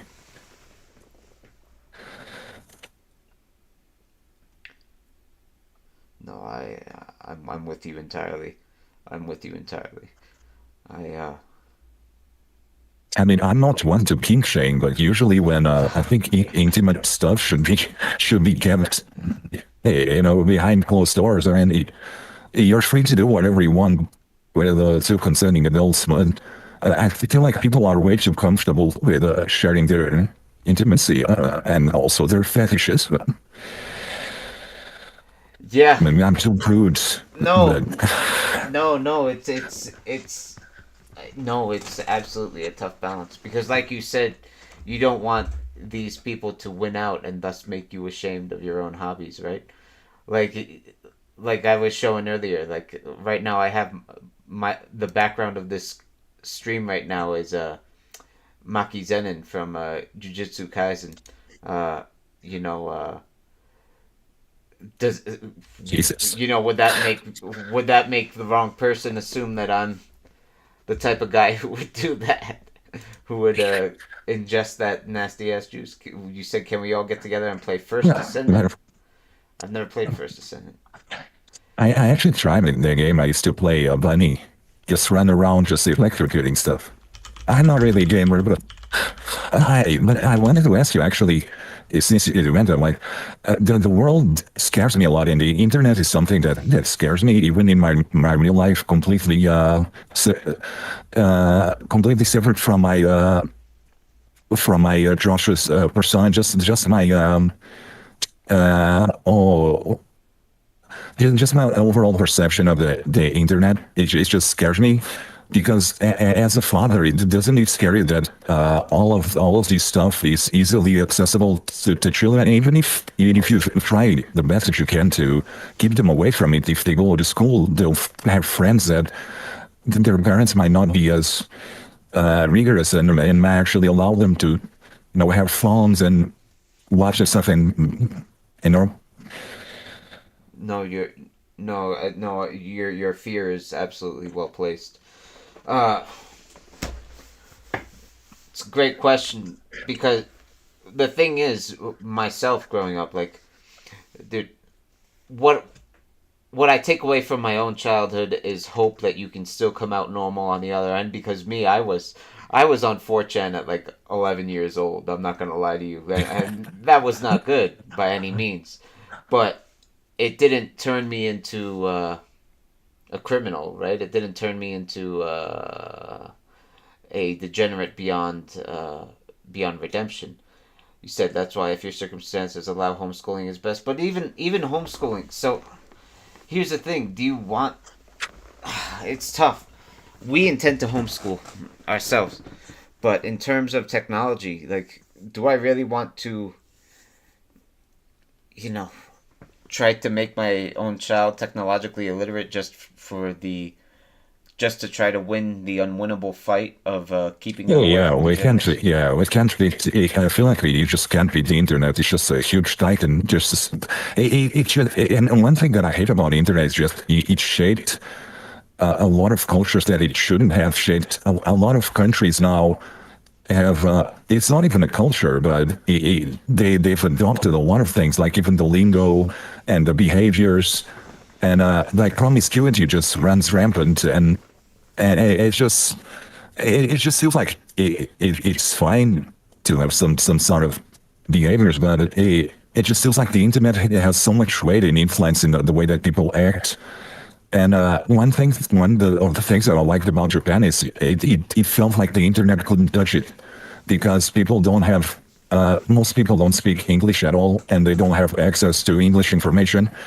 So the culture is completely isolated from the rest of the world, and people just felt more normal because when I got back from Japan to my own country, everything was so different because I was gone for so long, and I could just feel that it was mostly the influence from the internet. It's crazy how the internet manages to creep into and shape real life. I think that's the part that scares me the most because a lot of it actually slips through the cracks and just melts with real life.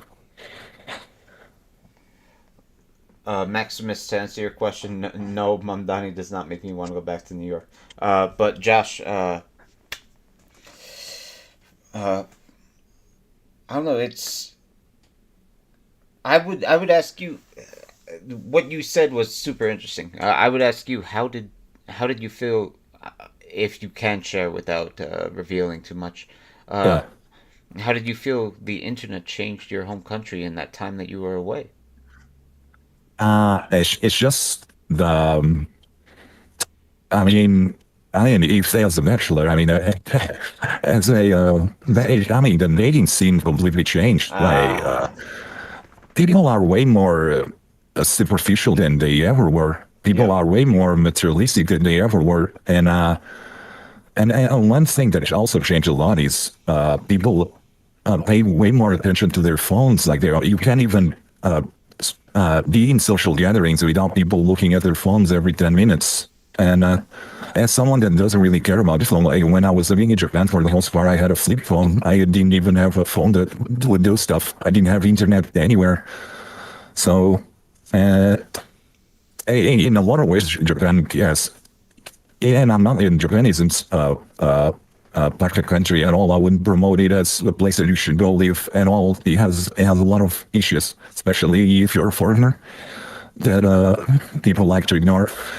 But it does have a lot of great things, and I do feel like they keep their very traditionalists and traditionalistic, and also they have a lot of analog technology.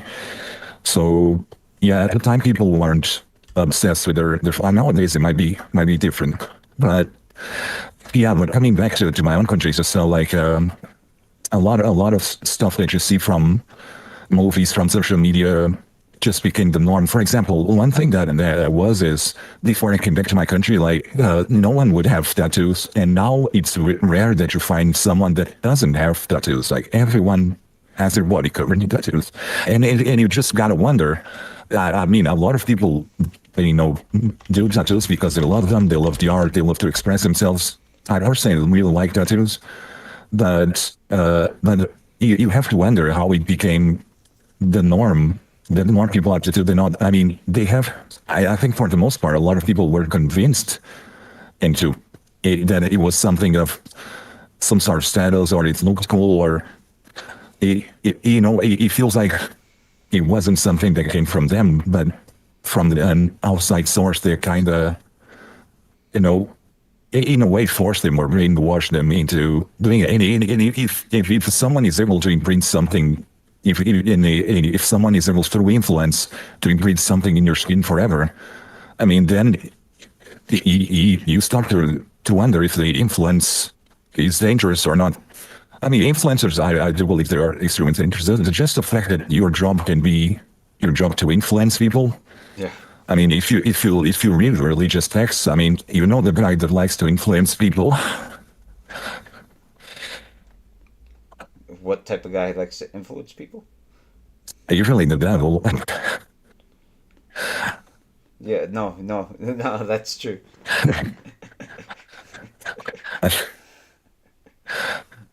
Because I mean, when you look at this, other people say, "Oh, it should be." It should, even in the new trend, it's like you should smash your face with a hammer. It should inject peptides, and Literally. you should go out and I don't know. No, you're right. Literally smashing their heads with hammers. Literally, it's insane. And I know the worst part is I don't think the looks maxing even is the bigger issue. The bigger issue is the fact that it seems to be a solution to a different problem, like the fact that all the social interactions basically eventually boil down to just your appearance or what you're able either to provide or to show. Obviously, it was the thing that tilted people into that direction to just trying to maximize their appearance as their only metric that matters. I mean, it's just a byproduct of the society. I mean, look at South Korea. Like I've been to South Korea, and it's unbelievable. Everyone on the streets have plastic surgery. They don't have their original faces, and you can tell. And it's just normal there. It's like a dystopia. Damn. I've been to South Korea too. I do agree. I do. You know what was interesting? What was super interesting about South Korea? I did not see a single pregnant woman. Yes, that's true. That's absolutely true. It's I haven't crazy. seen either when I was there. They apparently have the lowest birth rate in the world at like what it's like 0.7, and I believe it.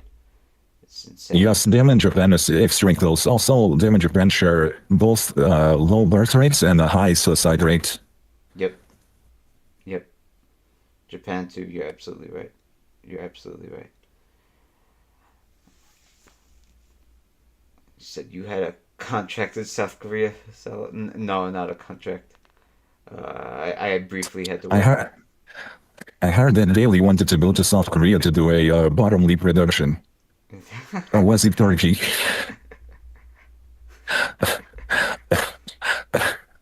What's great? Z Fox says, what's crazy too is just over 15 years or so ago, it took us 15 minutes or so to formulate how we think about someone. Now it takes less than 3 minutes total. Damn.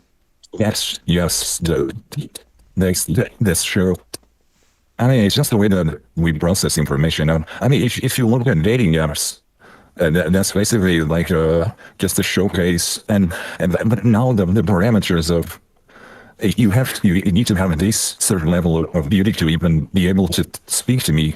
Before, people would just speak to each other and know each other personally, but now people are so discreet. It's like before you would go on a bus or a train and you would see someone on the other side and you just struck up a conversation. Oh, how's the weather? But now people are just glued to their phones, just looking at their phones 24/7. You can't even just make conversation because people are just not interested in that.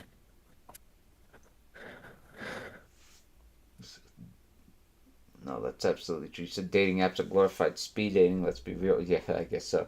But yeah, I don't know. At least in speed dating, you have the opportunity to do what Joshua was saying, and kind of present yourself at the very least. TikTok brain, indeed. So what's North K? I got. You got an Asian fetish. One question that I had for you also in my notes is, what do you want to accomplish with your channel? Because you do a lot of cool essay type content, and I wonder if there was something that you're veering into doing more documentary style content. Oh, I'm sorry. Was the question what I want to accomplish with my channel? Yeah. Gotcha, If you're looking to do that type of more of the type of documentary style essay type content, Oh, definitely. or go back to the local content, or No, I think definitely long form documentary style content. In fact, I'm already working on my next video, uh, and it's going to be about a gentleman that we would call a lolcow, but it's also going to be a documentary style. So yeah, I definitely want to keep it. You said your documentaries are good. Thank you, buddy. You said I should do more essays. It's interesting. Thank you. I'm trying to. I'm absolutely trying to. But it's not easy to find the time. I envy the people who have nothing going on. Like, I don't even want to say names right now. But I envy some of these people that, you said, trust me, you stress, go back and forth editing? Yeah. Yeah, Josh, you said your humor really shines through too, buddy. Thank you, Jib. I appreciate it, buddy. yeah, I think you have such a knack for storytelling and for speaking. Well, thank you. You're so articulate when you speak. It's really impressive, to be honest. No, you're the impressive one, my friend. Not that we'll get into a battle of complimenting each other, but I would change. Yeah, well, no, That's why Saul is the goat. He's the goat. no, you're the goat. There's no denying. You're the goat, Joshua. I'm gonna. I My goal with my channel, my friend, I really like you were saying. I would really like to be known more for the documentary style videos than for merely crapping out, 2-minute videos where I grift off a situation. You said I got that Thoreau vibe in me. Oh, thank you. I think those videos age better, and I think I don't know. I also think that they are a lot less reward for the return on investment. Like, it took me a couple of months of cutting into my sleep time to do that soundboard prank calls video. And in terms of the metrics it generated, it only 5,000 views, right? I still consider that a success. I consider anything above 1,000 views to be a success. But at the same time, like, I've had streams do 10,000 views just because we were making fun of Dale's house. Yeah, and that's the thing. Like, don't you feel like we come them bound to it? Even though we can, I mean, you can offer so much more. Like, just inside and your opinions, you can offer way more than just because you're obviously extremely funny and charismatic. So then that attracts people. But don't you sometimes feel that you can offer a bit more and stuff that it's a bit more deep and more meaningful, but at the same time, your channel is already has a type of content that people like and enjoy, and it's just still very hard to pivot into something else. Yes, you are absolutely correct, my friend. I think what's good, though, like you said, of the base that I have, they already expect a certain type of content, but at the same time, the base I have is also still very small. It's only 9,000 subs. So, like, and I'm grateful for each and every one of them, but, like, to get the silver play button, you need 100,000 subs. So that would be 91,000 more people. If I became known for something else, or if you became known for something else, that's 91,000 people known for the new direction that you've taken your channel in. and then all of a sudden the 9,000 gets dwarfed. I don't know. I would say it's not the worst position to be in because, and you're in a better position than I. You already have an established base, yes, but at the same time, you're also not so big that you would be losing a significant amount of viewers if you did change the direction of your channel. Because I'd like to pose the same question to you, Joshua. I know we talked about it briefly earlier. You mentioned that you wanted to do new content with your channel. I was curious what the direction you wanted to take your channel in was. I just love making content, but it's way more limited when you don't use your voice or show your face. You have a lot more limitations. But then that's the thing. Like, I feel like even if I feel like I want to do other stuff and all this, I still feel like I have an obligation to the people that are in my channel and they supported my channel over the years to give them the content that they want to watch. And I think that, as a content creators, small content creators, but to some extent, we do know what type of content people want. And even when we do different things on the inside, we know exactly what type of videos people want to watch and what type of videos people enjoy watching. So I do feel some sort of obligation to give the people what they want to watch, because we do it for the love of it, right? We don't do it for the profit, but it's I'm not. We do. I do feel. I feel like I'm a bit too self-indulgent if I just started making the content that I want in my channel after having so many people, watching and supporting the channel. So starting a new channel, I thought about starting a new channel, but I don't know. You have two, don't you? You have a second. I do have the other. They have a Cornstar. I have that one because they got flagging my channel, so I had to try to snook it. Yeah, that has. I got 60. I total 60 false flags on my channel. Goodness. Not once I got needed taken down, which is, and at least not my daily, because Corey actually took down the video that I did of him. He's huge, so. Really? I didn't know Yeah. No one cared, but at the time I said that because people were like, "Oh, he's such a nice guy," and he says, "Well," and the problem is I'm willing to die on the things I believe in. So at a time when people were saying, even the people that, because I lost a lot of subscribers with just those videos, but a lot of people that was sub to me for a long time said, "Don't do this, then I'll have to," and I was like, I don't really care. Yeah. If something is wrong, then it's wrong. It doesn't matter who does it. I'm stubborn like that. I don't think there's anything wrong with that. It's your channel. You have a right to be stubborn if you want to. I think I don't think you can make a wrong decision if you follow your heart and you follow your desire and you take the channel the direction you want to. I understand what you said about feeling like you're kind of betraying your fan base, but I don't know. You might find that I would never use the word fan. By the way, I would never use the word fan because I feel like that's preposterous for me, because I'm not. It's not. It's not my content. It's just because you actually make your own original content. So I feel like it's different. You've cultivated a fan base that likes your personality. Like, I enjoy your content because of your personality. It's not because of the locals. My content is different. It's people enjoy it because of daily. They enjoy it because of the local aspect. It's not my personality.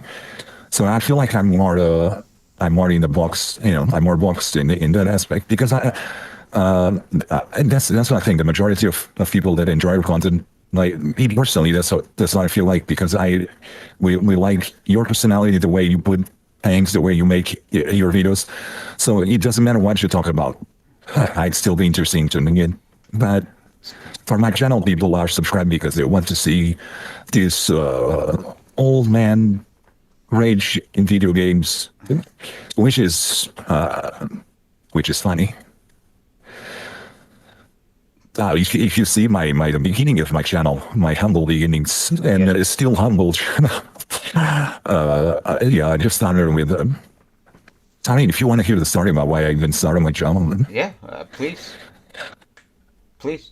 basically it's just because I used to make a lot of jokes about people online, all of these monologues and rants about the way that people are online, and then my friend was like, you should just make a YouTube channel and make funny videos exposing it. So that was my first videos on even about daily. Like the first one was XQC, and then the second one is Aries, is a joke about Aries, and then Dennis Daily has the other one, and then the one is Juna, and then one of them is actually a passion of mine. You could cover this one. Actually, if you could cover this, you would be my hero. So the sixth guy is an artist because I'm obsessed with art and illustration. And so there's this Russian guy that he was really popular in Japan. He even worked as a character designer for the remake of Ghost in the Shell, the 3D remake. And basically, this guy was deviant art illustrator, but he was pretty mediocre. So he was envious of people that were more popular than him. So he used to go to forums and rant, like, how are people more popular? I'm way better. And he used to say a lot of stuff. So his solution was he started to getting people's works and tracing over it and selling it as his. And he started getting a lot of success over it, a lot more success. But people noticed that. So they started criticizing him about being a plagiarizer. So what did he decide to do? He changed his name he stopped using his moniker and he started using his real name. And then he started tracing popular illustrations. He started, basically none of his work is original. And for some reason, somehow, he managed to become like the most popular artist, amateur artist on Instagram or everywhere, to the point where he actually had they would do expositions of him in Japan. They had a museum in Akihabara where they had his works, quote unquote, because the guy has absolutely no actual skill to produce something original, but he somehow managed to lie himself into an insane position that people can only dream of. And these type of stories that always make me wonder, because when I made this video criticizing him, it's just a meme video. People come and defend a guy that is for a fact a known tracer and plagiarist. He himself admitted to tracing, and he still traces. And then the funniest part is he was hired to do character design for Ghost in the Shell, and he completely botched it because he's terrible character designer. But you should come. The story is pretty interesting if you were to cover it. But it's that guy, Ilya Kovshinov. He's a Russian artist, quote-unquote artist. In my opinion, he was doing AI art before AI art existed, because he was basically just tracing stuff before it. Yeah. That's exactly what I was about to ask. Someone like this, you think AI has put him out of a job now that anyone? The funny part is that it's those type of people that complain about AI the most. Is the people that the AI actually can easily steal their job. Yeah. Good luck exposing this story. You'll have all of his rabid fans attacking you. Say it was just studies. He wasn't tracing. He was just studies when he was selling that stuff and promoting his original stuff. No kidding. He's just he's just a glorified AI. Yeah, he's got 78,000 subscribers on YouTube alone just from showing himself drawing. And he would never, if you see his drawing, if you see his drawings, he would never He would never draw. He would never show the process of the drawing. But I just find it fascinating, these stories, because the internet seems to promote the art of deception. So I personally just find it fascinating. 100%. 100%. The art of deception. Oh, he drew Diana from Pragmata. Well, a question to you. Why don't you make that content that you want to see? Why not, you've expressed a desire to kind of branch out a bit. Why not? Oh man, if I wasn't, can I imagine the stuff that people would say? Hey, who do you think you are? You're just a troll, isn't it? And I would probably do it in a different form, maybe in a new channel. But the internet kind of scares me. It's just, that's why I say I think it's bring of you to yourself, because the internet just it doesn't seem like the best place for it, for your honest unfiltered opinions. I mean, it would seem that way, but I really don't think it is. Yeah. No, that's fair. That's fair. That's one of the ones that I did to begin with. But then the thing is that the daily videos were getting popular, so I made a bit more, but I was about to stop doing it because I wanted to do other videos. The whole thing that changed for me was that Dale tried to take my channel down. So that's why it got me into overdrive. Then I was like, oh, you want to take me down? So let me make more videos. So that's the only reason why my channel ended up being a troll channel. Spite. Yeah, the thing is, I didn't even consider myself a troll for the most part, because I had no feelings towards Daly at all. I mean, I kind of still don't dare maybe, but I didn't know much about him. I just knew he was like angry, stupid dude. So I was just like, I'm just making funny videos. I mean, it just got to be personal when he wanted to dox me. Then I was kind of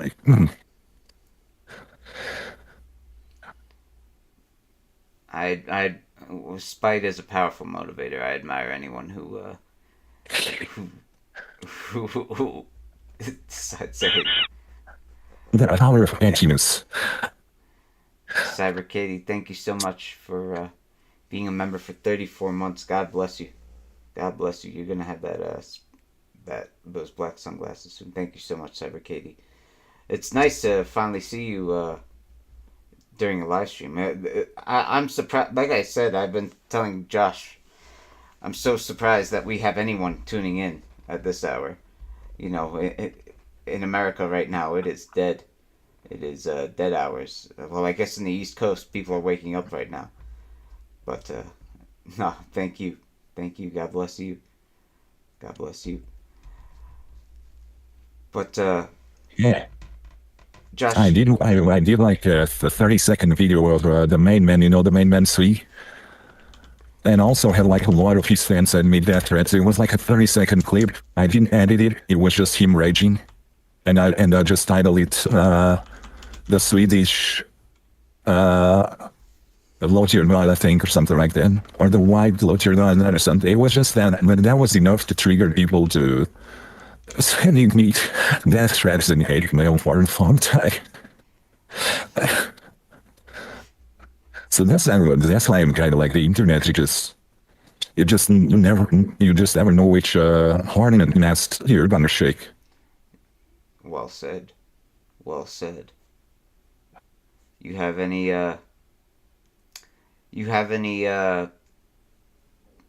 I don't want to say personal, but you have any personal hobbies that you enjoy that you'd like to share? Like, obviously you're into anime. Do you have any illustration? Yeah, I like illustration. I also play a couple of instruments. For the most part, what can I say that's not very telling? I mean, no one knows me personally, but I like to do a lot of different stuff. I like skateboard. Oh, I wanted to get into surfing. I thought that would be cool. But I haven't gotten into it. Yeah, I like to write and read a lot of stuff. I was reading a lot of Kafka. I recently bought a book, The Diaries of Kafka. That's pretty interesting. Yeah. What about you? What are your hobbies, actually? I don't think I know yours. oh man, I hardly have any anymore. You know, not gonna Do you lie. still train? Do you still train fighting? No, no. Honestly, I gave it up once I became a dad. It was enjoyable, but it's way too much of a time commitment. Like I said, I really don't do anything at all now that I've become a dad. I basically work, then I come home and I act like a full time parent, and then the kids go to sleep, and then I work out a little bit, and then that's really it. Honestly, it's it's exhausting. I'm not gonna lie, it's tiresome, but that's why I was saying cherish your life as a bachelor while you still have it. Cherish it. Yeah, I do. We do have some perks. Everything in life is about balance, right? Moderation. Yes, yes, indeed. Indeed. Max says he plays a trumpet. You say you're a very private guy. Parenting can be tiring, dude. Oh, no kidding. No kidding. No kidding. Well, How do you feel like? Yeah, so but are there hobbies that because you also like anime, right? So is that something that you do? What kind of hobbies do you have that you do with your children? Is there something you do together with them that's kind of like your thing? oh, good question. I mean, right now they're so young. But I take them to a lot of sports, like yeah, especially when they're young. Yeah, I take them to a lot of well, not my infant yet, but my toddler. I take her to gymnastics class, to swim class, and to soccer class, and right now it's really just adorable. You know, she's not really old enough to really fluently do any of them, but the exposure is what's important. You know, the and I need to get her into more. My wife and I are doing a fantastic job of homeschooling them ourselves, but I'd love to get her into like language immersion. Maybe I'd love to. I'd love it if they were like you, if they were polyglots like you that could speak 5 languages. You know, not limited to one or two like heathens like me. Uh, so What language do you speak? What language do you speak? Yeah, besides English, so do you speak Spanish? yeah, Perhaps? a little bit of Spanish, and I've been learning Japanese as myself actually. Oh, that's awesome. Yeah, but skoshi desu. Scratch that kid. It would be nice to be able to watch media in a foreign language without subtitles. I think that'd be amazing. It's a, For anime, I'd say it's not that hard to get to that point. Yeah. First of all, because the anime we use a lot of expressions, It's both so my sobriety and 5 years birthday. it's not a and difficult my real medium birthday. Seeing you is my very greatest gift. to be able The to understand. absolute greatest I'd say birthday with the birthday cake emoji. N4 level of Birthday Japanese, you cake should be emoji. able to Birthday understand. cake emoji. I think. wow, Katie, you have honored me so much. Sorry to interrupt you, Josh. Katie, thank you so Oh much yeah. for the. Oh my God, that's awesome. Such a You're Japanese American. No kidding. I didn't even know that, Katie. And she said, "My sobriety 5 years birthday, and your real life IRL birthday. Seeing you as your greatest gift ever, the absolute greatest birthday. Wow, you've honored me immensely. Thank you so much. First of all, happy birthday. I should be the one sending you a gift. Actually, Hey, happy birthday. That's awesome. yeah. Katie, if you want, on Discord or Twitter or anything where we could talk privately, let me know if I could send you a birthday gift, because I've done that for the people that I love on this channel before. So please do. I'd love to send you a gift if uh, if you're interested. Thank you so much for honoring me with a super chat. You no love you no thank you. That's too kind, too kind. Dark Legacy said you want to learn Russian and Japanese. Sounds like he could learn from you, Joshua. No, you want to give you lessons. I'll teach you how to be a troll in Japanese.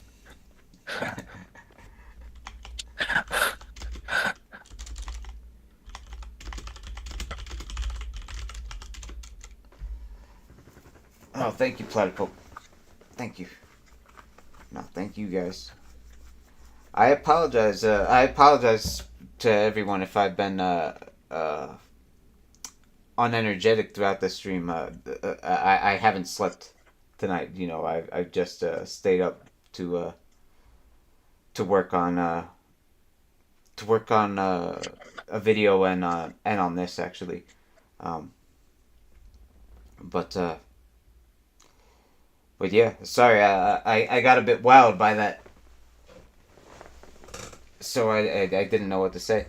But thank you so much. God bless you.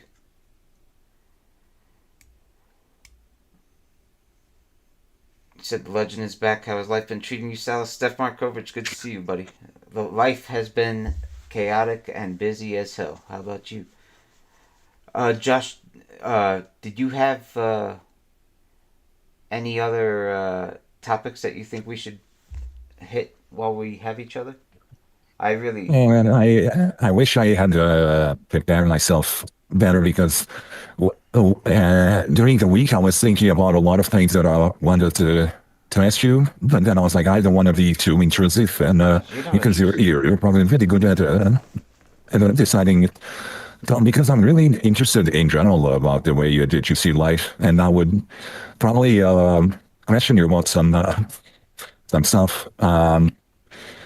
Right now, what would it be a good thing that I'd like to ask? Let's see. Mm, I mean, well, one thing that I could ask you is like, you said about enjoying being a bachelor, but what kind of other general life advice would you give? Oh I man, feel like you'd be good at giving general life advice. that's kind of you. That's kind of you. Thank you. Um, the best. You said would I? Kabuto Kanai said, would I be willing to work with Jadine on the LTG steps to go to meet him in person? Everyone else backed out, and you're the only person I thought would be willing. Absolutely, Kabuto. Life is too short for me to decline an opportunity like that. I don't think it will actually happen, but I would love to in a heartbeat. Um, but to answer your question, Joshua, I'd say life advice, the number one piece of advice that I always give is always ask why. You know, always be annoying. Always ask a million questions. Always be curious. Um, as long as you still have that creative spark in you that drives you to want to know why something is happening, you know, why why people act the way they do. He said he's a father of two young kids. They're more important. Yeah, but my wife can cover for a day or two. Would I ever interview Rose? Yeah, and I have. Uh, yeah, so that's the number one piece of advice that I could give anyone. Never stop being curious. Never stop being intellectually hungry. You know, there's so many beautiful people out there, like Katie, who just, who kind of, feel like they lose that spark briefly, as I presume you did when you were down and out 5 years ago. And, you know, it can always be it can always be regained, is what I'm saying. Does my missus know about my trolling ventures? Yes, she does. Just you're a legend in the troll community. Oh, she absolutely does. She loves it. She loved me beating Lazarus so much. And no, she's a fan for sure. Could I ask you a question on that day? How was it, the whole build up to it, and the whole experience? I mean, why can you share with us that we don't know about the whole ordeal? It's like it feels like how you built up some anxiety to it. Were you nervous at all, or during the fight, or during the build up? You know what, my friend? Actually, the opposite. I was too relaxed. I was too I was too nonchalant. I went in uh, completely believing that I could and would win, and that I could just sleepwalk and naturally win. And to be fair, that is what happened. All I had to do was show up to win. But if I knew that, and no offense to you, Ray, I know you're watching. If I knew that my opponent was that weak-hearted, I would have tried to finish the fight a lot earlier. You said I looked like I wanted to play too much. That's exactly right. I had too much fun. I had way too much fun. I felt like it was extremely deflating. How he just opted to quit. It was just so. It was. I feel like it was extremely deflating. Yeah. And then he goes from that to trying to brag online and twist it into that he won the fight. I mean, the level of delusion of those people, dudes. No, yeah, I understand it though. I understand it though. Like I said, Dale and Ray are the exact same type of people. When they are confronted with the reality that they can't deal with, they simply invent their own and they simply live in the lie for the rest of their life. You said how have you been able to keep up with the MMA training while taking care of the kids? No, not at all. Hey, what's up, Don D Dante? Yeah, no, I was talking to Joshua about that just a few minutes ago. I completely gave up training whatsoever. You said it was so intense to watch. You loved it. I love you. He said Laz was blowing out his ass after 1 minute. I know, man. Yeah, The T-shirt, just the T-shirt was awesome. Thank you. Yeah, that was courtesy of Shang Tsung. He sent me that T-shirt. He mailed it to me.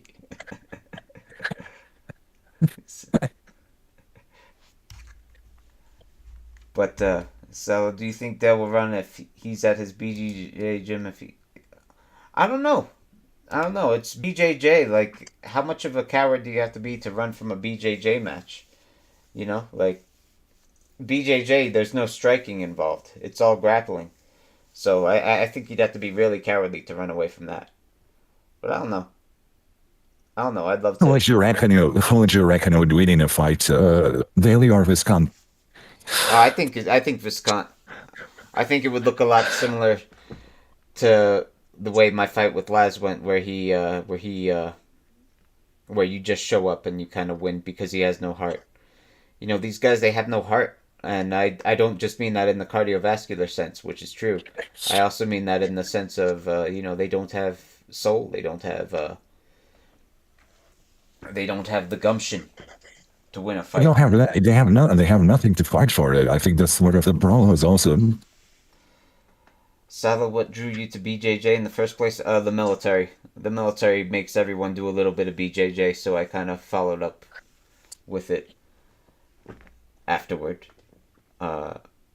Just a little bit, though. The military basically teaches you the basics of grappling. I wonder if it's the same in your country, Joshua. But Military training. Yeah. We don't have a mandatory military. No conscription. No. In America, it's an all-volunteer force, too. But you said, was I in the Marines? No, I was in the Air Force. Don boxed in a full suit. Laz knew he was. I should have worn the suit. I should have wore the suit, but then I couldn't have wore the shirt. Ah, Hey, you should have come dressed as a Neo because Laz was already dressed as Agent Smith. yeah. I agree. I can't see anyone besides Agent Smith when I look at him with those sunglasses. It's like a timeline where Agent Smith just quit being an agent and just resigned himself, and he just spent his life away eating Twinkies. Am I a pilot? No, I'm not a pilot. I've flown powered gliders, but that's about it. No, what I did in the Air Force was mostly satellite operations, rocket science, things of that nature. You said you've enjoyed the new videos very much. Oh, well, thank you. I recognize you. It's a timeline, these child agents.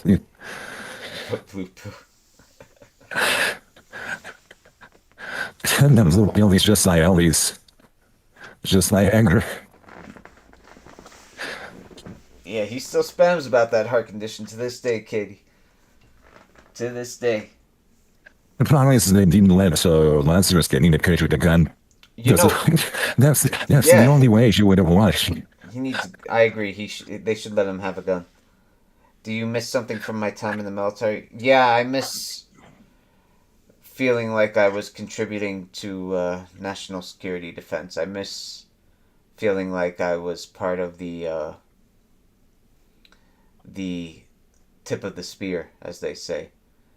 No wonder you're such a good troll. Thank you. Yeah, I definitely miss feeling like I was part of the tip of the spear. That's what I would say. I wish I could go back in a lot of ways, even though the pay isn't fantastic or anything. I wish I could go back to the military. He said, thoughts on Mamdani repairing New York? I don't think he's repairing New York. He said, har har har har har. I don't know.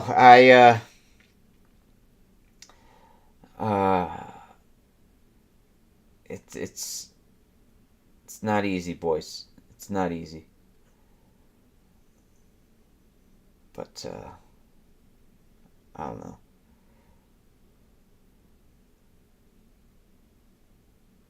You said you ain't here, shit, Captain. Courageous, who are you? What up, Salo? Not much.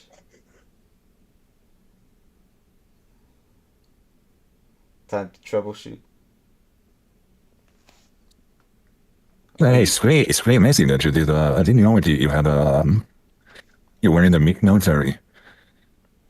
Oh no, yeah, no, that's how I started my life. I went to a military academy the moment I turned 18, and that's how I got out of New York City. Because I grew up in New York City, and I wanted out so badly.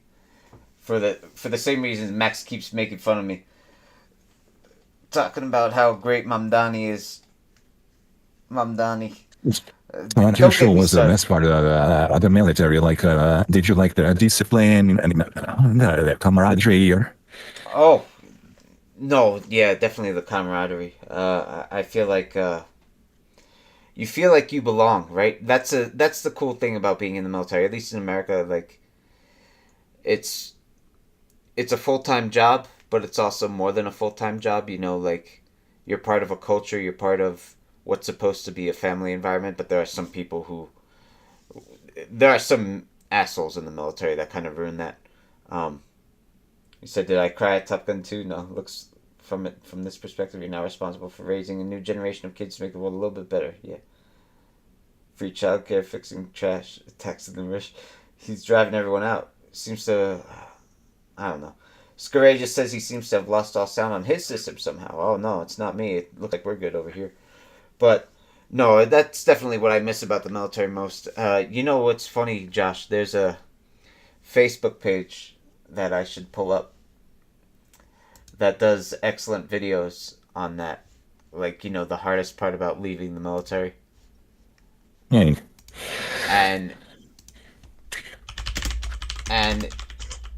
it does an excellent job of capturing what a lot of veterans go through after After 10. oh no, that's not it. I don't think I'll be able to find it in time. But yeah, no, a lot of guys they leave the military and they feel purposeless afterward, and I think that'll definitely affect a lot of my friends too.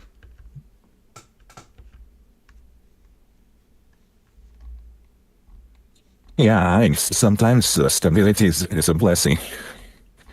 Oh, Having absolutely, the schedule, having that, absolutely it having the is. purpose. Absolutely it is. I think.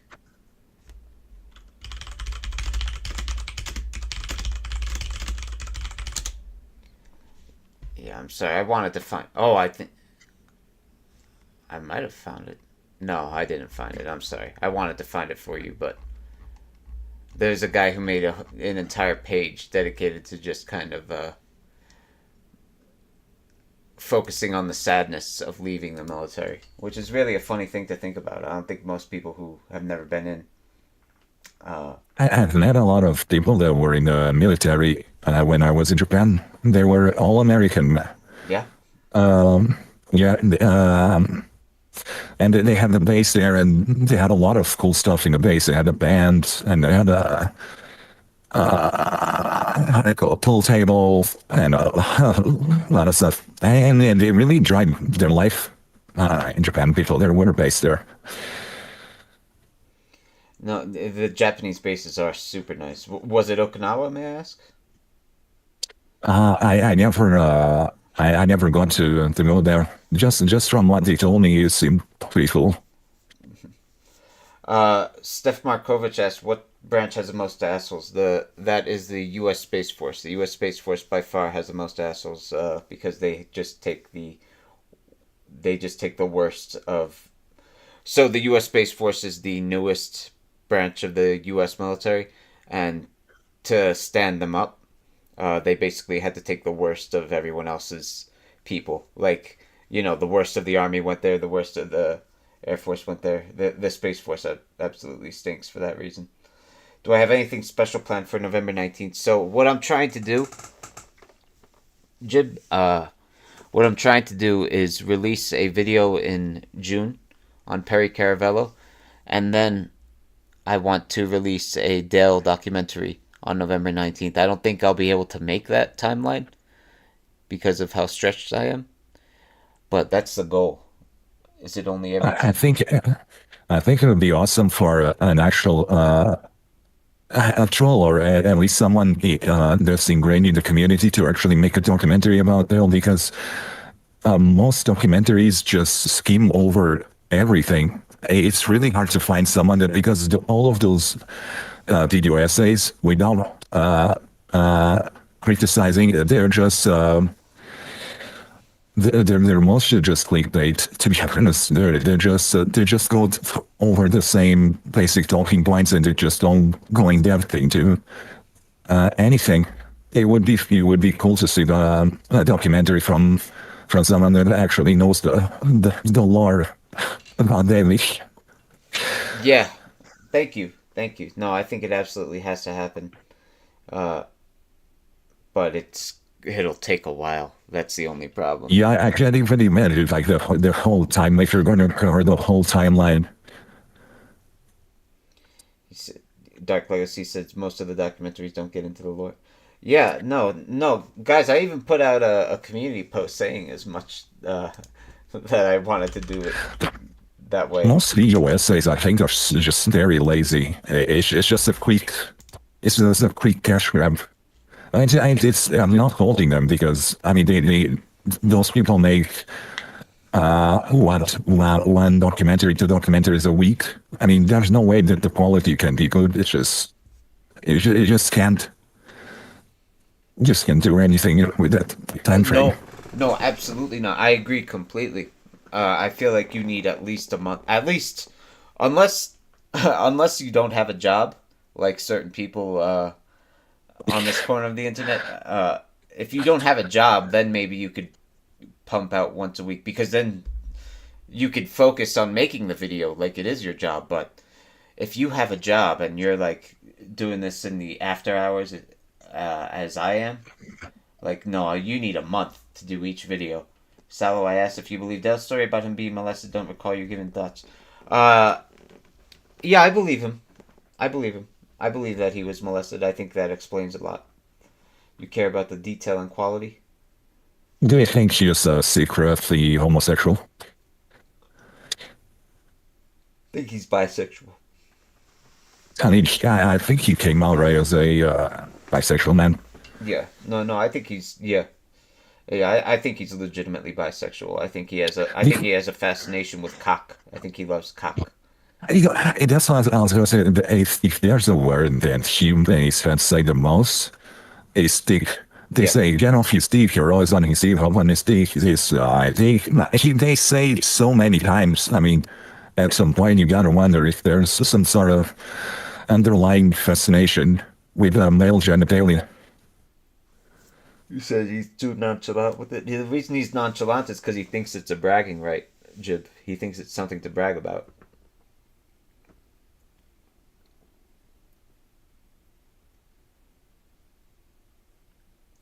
But yeah, I think he's a cock sexual.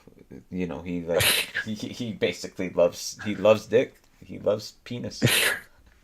I always found it funny when you were going to the gay rants, and when accidentally she would say something gay, she would just panic, like, oh my god! It's either people would find out or she would turn gay, but he's just so afraid of his own sexuality. I have so many rants on those, but then he goes so deep. Whenever I show anyone or anyone sees the June the King rant for the first time, everyone just have the most crazy reaction to it because when he goes in depth, what he would do, and then I will pry his mouth open and the rocks is gonna go in. Man, the man has some deep dark fantasies. No, I agree. I agree. Said if he was molested, it wasn't by a woman as he claimed. It would have been a guy. That's why he comes out with all those gay torture porn videos. I bet.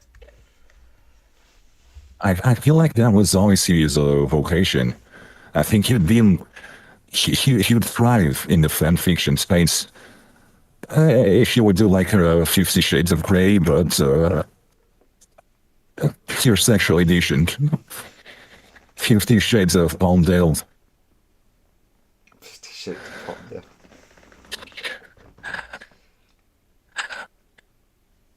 Isn't it ironic that he went to a place that has his name?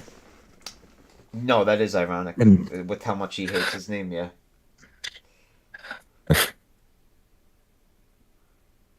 It's a comedy show with Steve Carell. Yeah, I heard about that.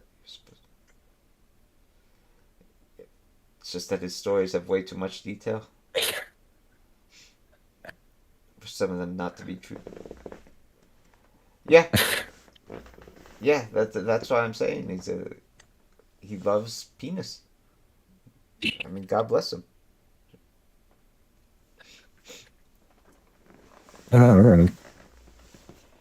Have you ever heard the songs from Liquid Richard? Yes, yes. Oh man, the Wings album actually, and ironically, used to listen to that while playing video games. Oh, no kidding. Do you listen to Liquid Richard? Does he still do stuff? I don't think so. He was talented as well.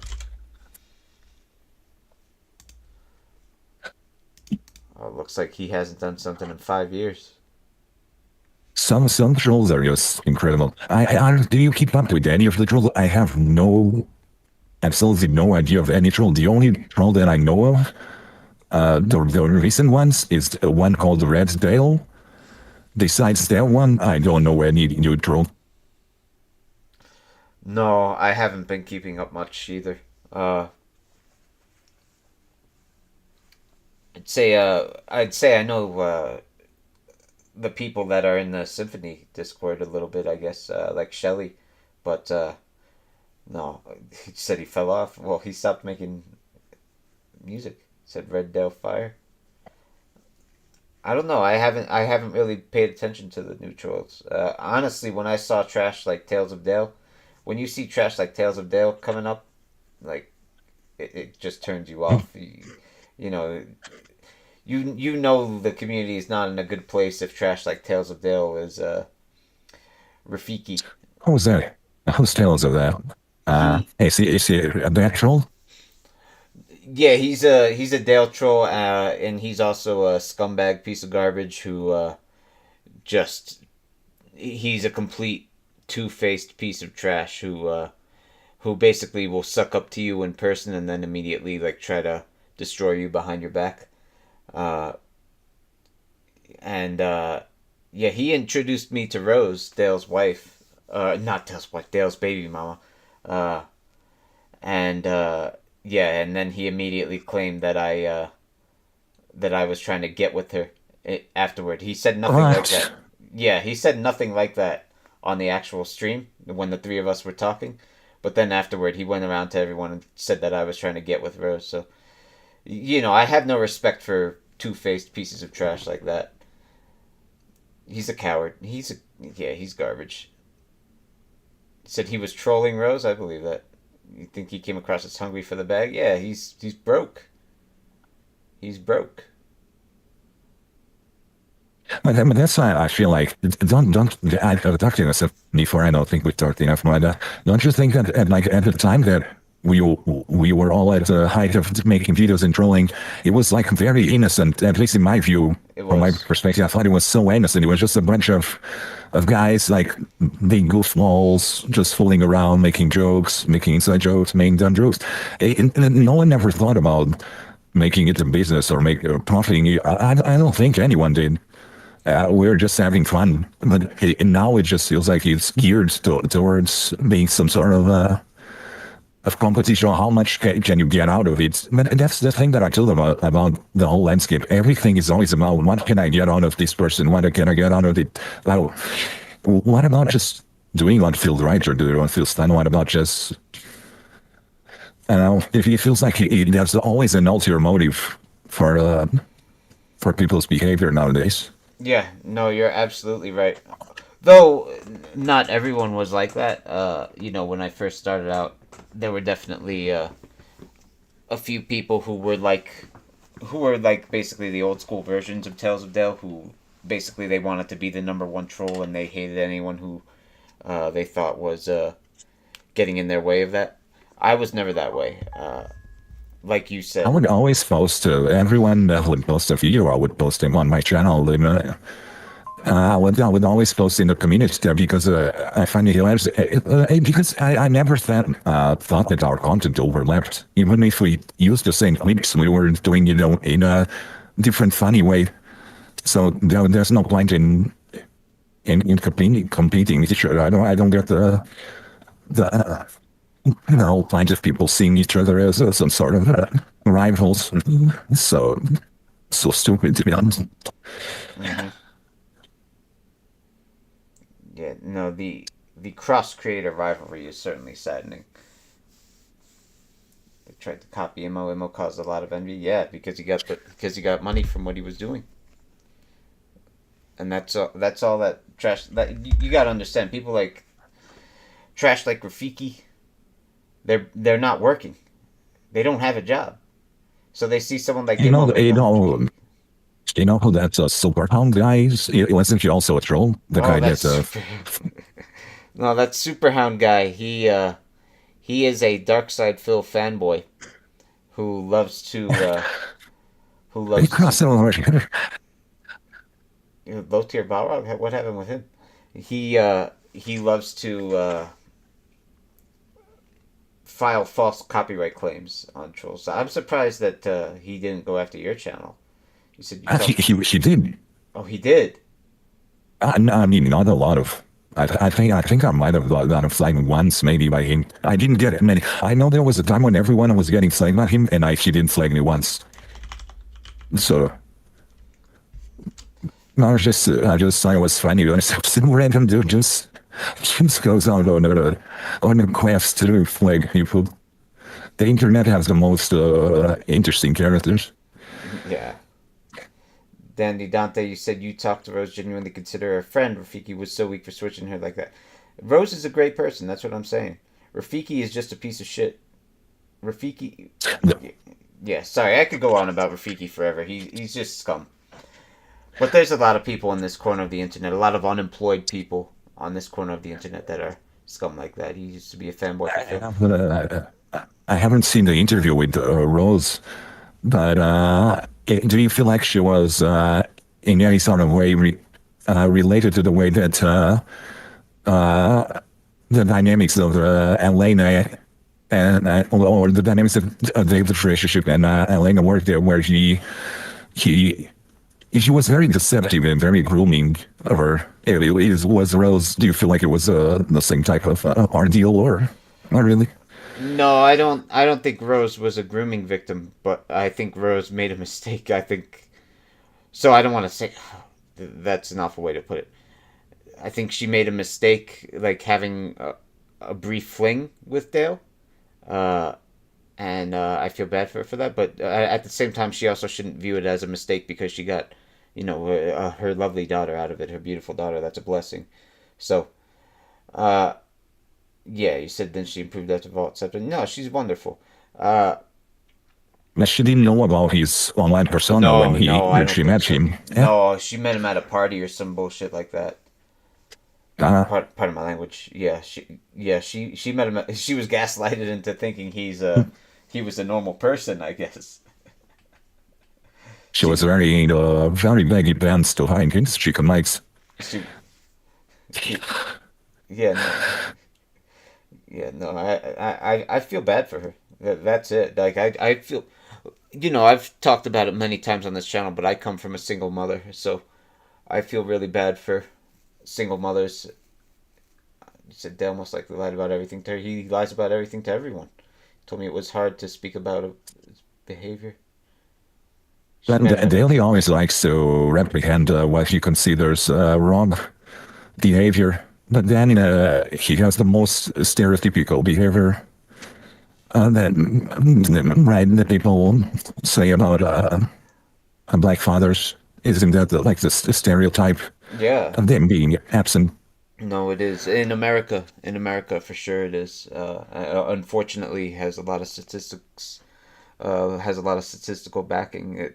It's a bit of an epidemic right now in the black community. Um, and so you look at people like Dale who are racist against black people, and then they uphold that stereotype. It's the ultimate in irony. He said because his baby girl will eventually find her old man safe. That's what I'm saying. Like I feel so bad for his daughter.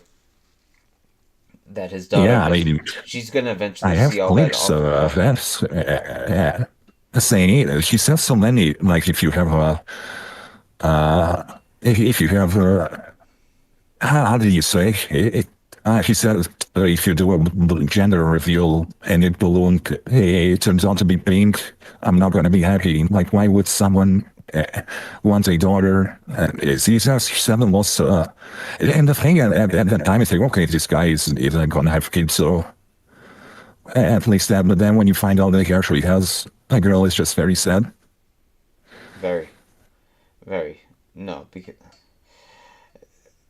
I it's funny. So I understand where the baseline emotion comes from. Um, as a father, I was terrified when I learned I was having a girl because I don't know what it takes to be a girl. Like I feel like this current environment is also pretty bad for women. Current the current makeup of the Western world, that is. So I was terrified when I learned I was having a girl, but literally the moment she came out, she melted my heart. I sobbed. Dude, I sobbed the moment she came out.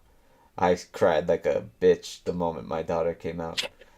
It was hilarious, honestly. Uh, it changes you. It changes you completely. Like so, scum like that saying that they want to kill their own daughter, he is below human to me. just be there for them and do your best. Amen. I honestly think that Dale has no redeeming qualities. I mean, none that I can think of on the top of my head. No, he doesn't. He doesn't. Anyone who could say that about their own daughter does not. Anyone who could say that about their own daughter wanted to kill their own daughter. Scar, you said don't be afraid, turn her into a strong girl. No, I'm not afraid anymore. She already is. That's the thing.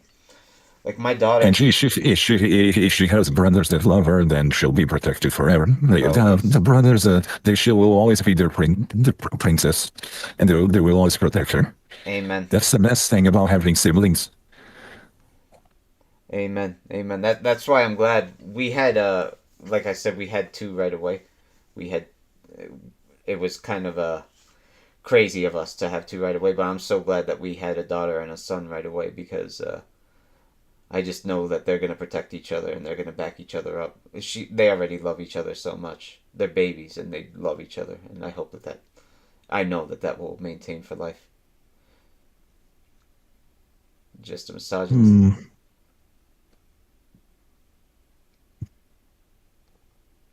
Yeah, I guess so. Well, would I want more kids? Yeah, but. Oh man, is it? I don't know if I have the bandwidth for more. Right now, there's as many of us as there are kids, so I don't know.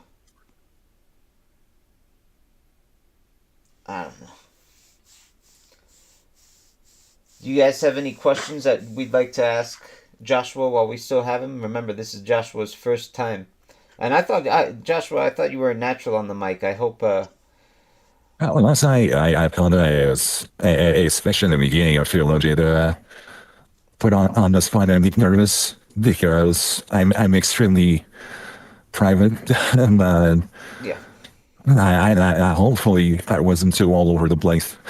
No, you weren't. You were great, buddy. You were great, and I think you're a great. You have a great mind for journalism and for communicating. I think. Thank you. That's kind of. That's how your podcast so well. No, you have the inquisitive spirits of a journalist. Someone said Joshua is a pioneer. I agree. You are a pioneer, my friend. He says, Dark Legacy asks, my question to you, Josh, what content are you willing to make in the future? I mean, there's some, one thing that I was planning is going back into making like real full-fledged voice parodies, because I love making them, and I know that a few people like them, and I will do them. And then those I get absolutely zero money out of it, but till this day, those are the ones that get me the most hype from doing. But I would like to do new stuff, and I'm still thinking about it, but I would like to do some form of live stream content. I think that would be fun. But anything else that can come up to my mind, or even if someone suggests them, sometimes people suggest stuff, and I'll just try it because why not? I mean, I think that's the fun part of having a channel. You can just do whatever you want. I mean, even my channel will just do a lot of dumb stuff. Have you seen that actually that thumbnail with the tooth flying appeared in Dale's recommendation that he hid my channel? I see that. Yeah, the tooth flying over here. That's funny. Yeah, I just like how well, I can remember the phrase they saw the inside jokes. Like when I started calling him Daily Manu, and then it just became a thing. Or him the slurping and the scalping, and it's just funny how we have like our own language of jokes inside the community. There's so much lore behind it. Steph Markovich asks, Josh, do you regret getting into the world of Dale? Definitely not regret, no. But sometimes the weirdest thing is like or the way that people see me because of me being the troll and the way my channel is, People have absolutely no idea how that contrasts with my real life and how, like like we can see you and you can see the same. We can see that you're you're an intelligent guy and well-adjusted, and you have a good family life and good values and good moral compass. But I think when you see my channel, people will imagine some sort of I don't know, cave-dwelling creature, and the only thing that was at some points annoying was when you get a certain amount of hate, even though it means nothing. It's you can even think it's unwarranted or pointless. It does get annoying when all you see is people just saying that you should die I never did regret making my channel, but I think that's the only part of the channel that is not fun, or the internet in general. And thankfully, I never showed my face or where I live or anything, because people will just grab anything they can to attack you. And that's the kind of part of the internet that makes me sad, because there's a lot of people that I don't agree with and that I dislike, but I have never commented a bad thing on their channel or on their anywhere. And I just don't see the point of being hateful. And it's kind of done because I don't think that trolling is hateful, but people always love to say, "Oh, you're hating. Why are you hating on a successful black man on the industry?"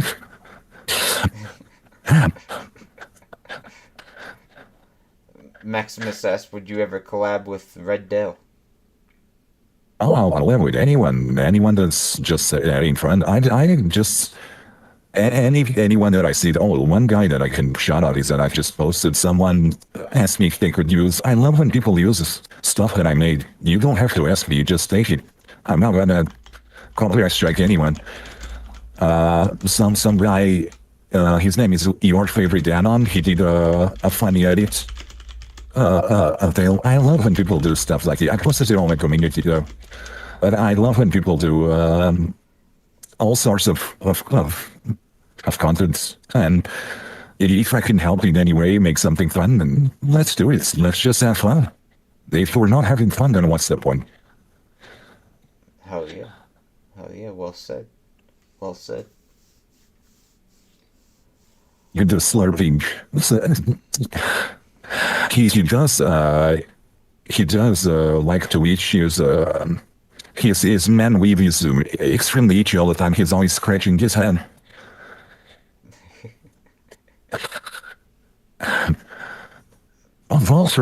He's also rapping back.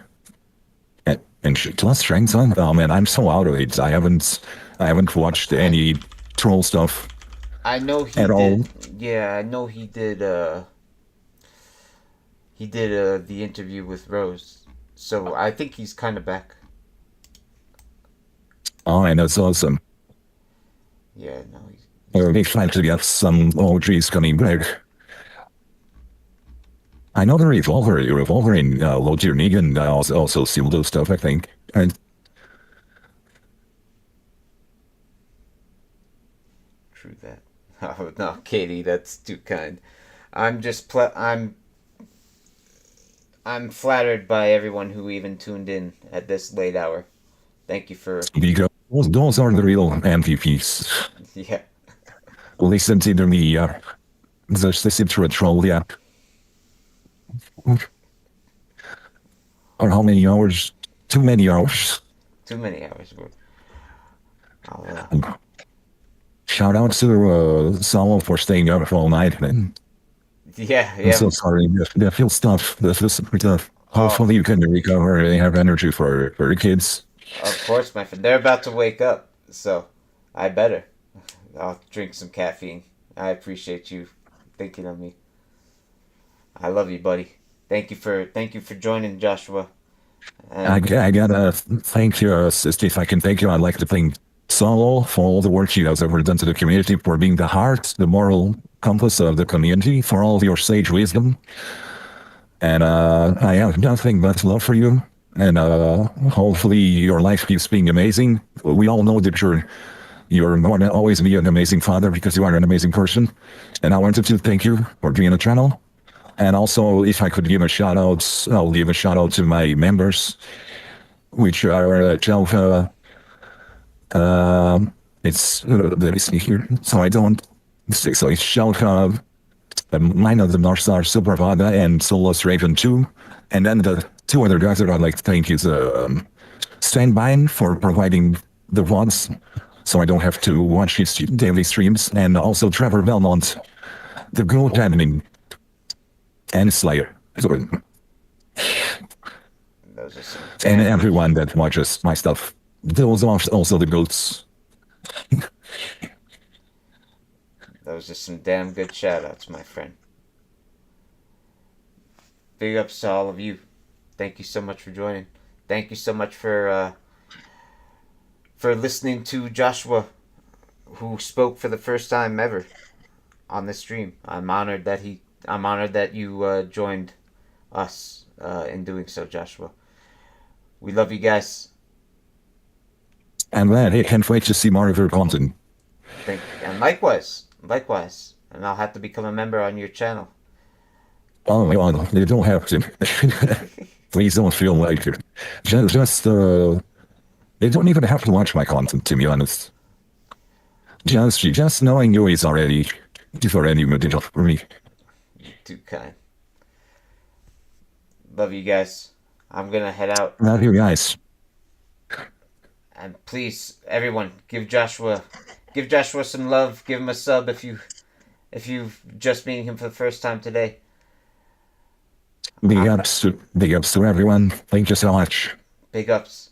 God bless.